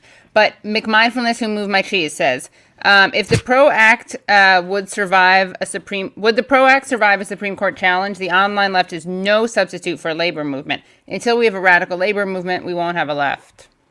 Yeah, well, I think that's basically true. Yeah. I generally agree that what the move is to organize at the local level, and I agree with Ben Burgess even that like we need to defeat these people in primaries, and we need to defeat them in Congress, and we need to get seats, and and every single election is as important as every single other election. Like, city council elections are important to get leftists in. Where I think we differ is simply in, the, I guess, utility of advocating for Democratic general election candidates who don't push for policies that we want. Well, I'd put it the other way. What I'm doubting is the utility of the leverage strategy, and I think the other place where we differ is on whether the left does better in a terrain where we're fighting against neoliberal Democrats or against right-wing Republicans. It's the Cornel West argument. Yeah, exactly. And I do agree with you about the immigration case, but I'd make a different distinction between when is the left going to do better versus what are like mainstream liberals saying about some subject. Because I agree that if what we're talking about is what are mainstream liberals saying about some subject, then yeah, they had a moment of giving a shit about the deportation machine under Trump, and that's already long forgotten, 3 months into Biden. I think that's completely true. But I think that that's a different question from what's going to be better for building up the left. That's not like where is like mainstream liberal public opinion at, but what's good for the left. And I point out, even on the immigration issue, a lot of the organizing that kind of came to fruition under Trump with people, interfering with the Trump deportation machine was actually coming from all kinds of mass organizing that was going on during the Obama years when you were having those mass May Day anti-deportation marches in big cities all over the country. And I would ask those mass movements, which were the years that they received far more donations, and which were the years that far more volunteers showed up to help them. Yeah, I think on the immigration issue, I think you're right. I think that because again, that's something that like liberals had a moment of caring about, and I don't doubt for a second that they got something out of that, just like the ACLU got something out of that, around the time that the very early Trump, the airport protests were happening and all that stuff. But I also think that like what's going to be the sort of shiny object that's going to get the attention of liberals at any given moment. I mean, it might matter pragmatically because you're right; those movements will benefit from from that spotlight being on it at that second. Mm-hmm. But I just think it's a little bit of a different question. So the only thing I would say about all this, and it's been a great conversation, and I really am glad to. Yeah. I love to have conversations that are even combative. I like that we should have arguments on the left. There's too much of the left just being too friendly with each other all the time. I think it's time to have arguments. Yeah. But I guess the only thing I would say is that I'm like, I think that these things, the immigration debate is an example of something where, what we saw happening under Trump was horrendous, and then people looked to what are the Democrats doing about this. It's not enough, and that was radicalizing to people to show them that like what centrist Democrats have on offer is not enough. Like, there are kids in cages. What the hell are they doing? Nothing. We got to get out to the streets. And I don't think you're going to have that same sort of jumping off point for Democrats as the media sort of coalesces and brings the wagons around Joe Biden to protect him from any criticism and to reframe all these things as acceptable. Ben Spielberg, I know you may need to go. If you need to go, I also have to go soon too. But I had to go an hour and 15 minutes ago. But I'm glad to be. We had too good a conversation. Yeah, I mean. Yeah, I thought we were going to leave long before this, but the conversation was too interesting. Yeah. We can continue this another time. I would love to. I really would love to. It has been a great conversation. Yeah, awesome. Yeah. Well, I gotta go have dinner. My wife for like the last half hour has been like dinner's here. California. Well, apologize to Kate. I know, but just people do want to know about the pro thing. The pro. I'll have to have a guest on this. Who should I have on? Someone. Sean Richmond. Okay, I'll have Sean Richmond on. Great. All right. I'll do it. I gotta go. Guys. Bye, everybody. Good to talk to you, Ben's. Always a pleasure. Goodbye. Yeah, this is great. I'll stay on for 5 minutes to say goodbye to the guests. And thank you, guys. Thanks for coming on. Yeah. Thanks so Ben's, much, stay for if you want to say goodbye. Yeah. I always have these Jewish goodbyes. You know what Jewish goodbye is? I know exactly. It's like the opposite of an Irish goodbye. Yeah. Irish goodbyes, you leave without saying goodbye. Jewish goodbyes, you say goodbye without leaving, which I do basically every show. Yeah. Yeah. Well, no, thank you so much for having me, Katie, and Ben. Yes. It was fun to talk about this stuff with you as well. Yeah, and I'll put you should be more self-serving and put your next time put your like Twitter handle and shows and stuff in your thingies, but we'll do that later. Yeah. Well, Okay. Give Them an Argument is the show. I'll be self-promoting now, but yeah, thank you so much for having me on. Yeah, thank you. Bye, guys. I'll link to both of their Twitters in the description. Anyway, well, this was fun. We talked to my mom. We talked to Bodie, and then we spoke to the Bens, and of course there was Jack. I do want to say, like, when people, I mean, I want to end on a positive note, but there's no need to talk shit about the guests in the chat because no, there's just no need. And like, just, put on your big girl or big boy pants and, I don't know. If you don't like it, you don't have to watch. I'm open to people's suggestions, but it's just a little babyish and rude. That's my opinion. Sorry about it. Anyway, who's doing that? All right, whatever. Let's see. I got some Patreon people to read. I want to thank everyone. If you guys are like, I didn't talk shit, I'm not talking to you then. All right, hold on. Let me just thank some of my Patreon people. Oh, okay. I'm going to show, people wanted you to watch the Lawrence O'Donnell clip. Did you know because I previewed it, I guess. Yeah, okay, we can watch that. Jack's audio recording crashed. Okay, there goes that plan. All right. So, wait, let me just read did I read no, I didn't read them, right? Okay, new patrons. Ready? We probably have more. I want to thank Philip B., Bethany F., Johnny S., Rachel K., Lisa A., Eddie S., Philip. Okay, that's repeat. Okay. Lisa A., Eddie S., Corey D. Guys, if you want, you too could get your name read on this show. All it takes is becoming a Patreon. And guys, it's like you can do it for $1. I mean, I would love for the $5, and we're going to get even more stuff that you guys will get from doing that. But just $1, you just get to know you're part of this movement. Isn't that so terrible to say? The Katie Halper Show movement. Okay, Lawrence O'Donnell. Yeah, Lawrence O'Donnell. Let's go. Ready? Let's go watch this clip. You guys ready? I really wanted to analyze the cinema more, but we'll do it another time. Or maybe I'll just play this.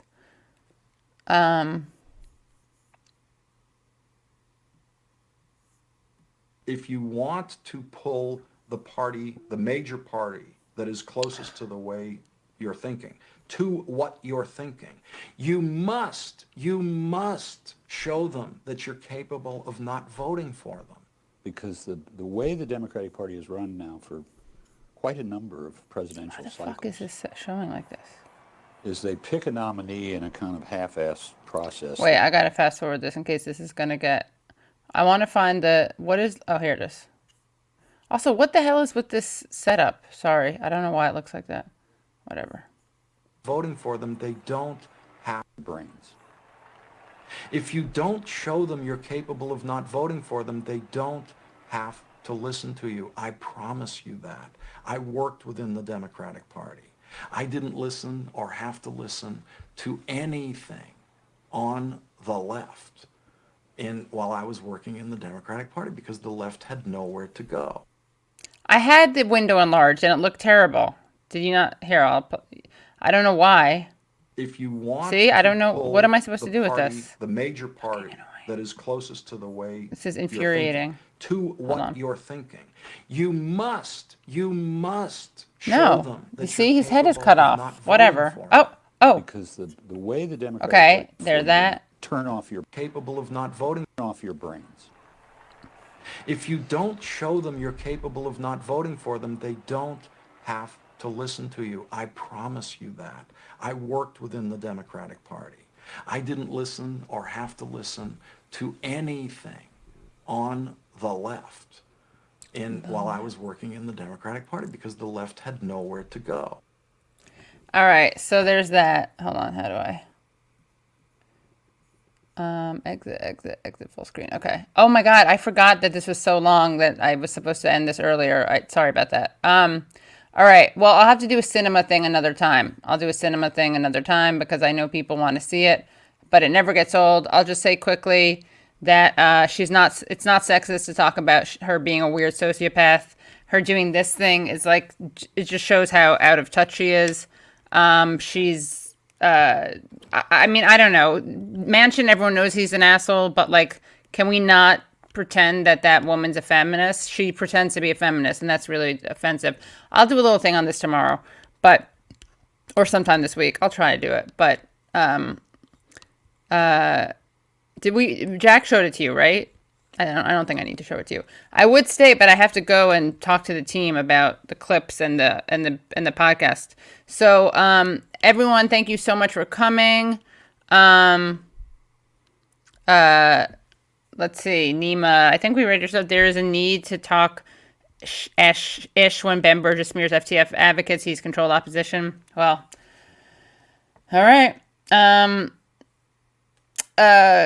Yeah, we don't need to call Kristen Sinema a C word. That's just like never good to do. We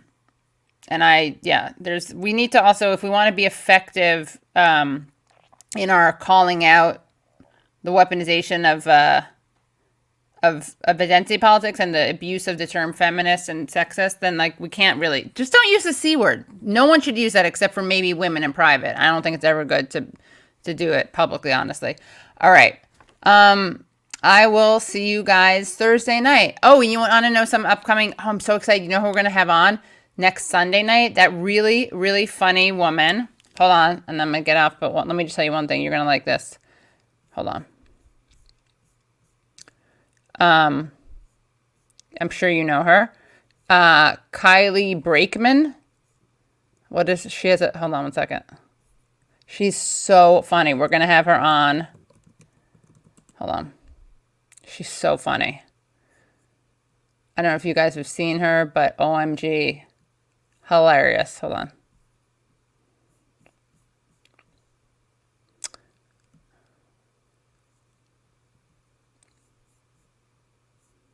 Oh, and again, remember, if you're here, remember, Useful Idiots. This girl is so funny. She does like the best liberal. That's it. That's the tweet. That right there. And then she also does, this is really funny too. Hold on.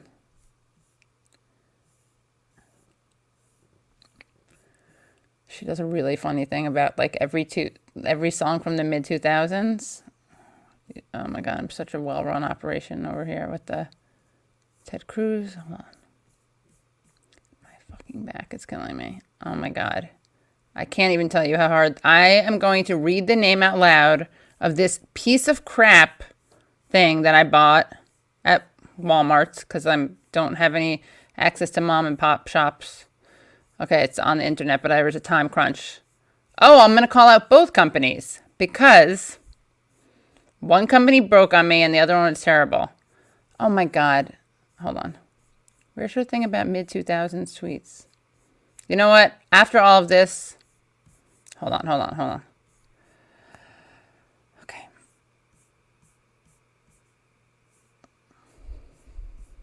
It's so funny. Hold on.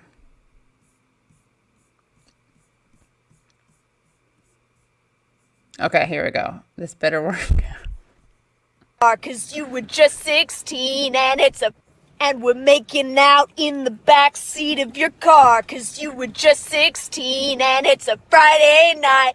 All the other girls, they are whores, but you're not like them. Cause you were just 16 and I'm 25.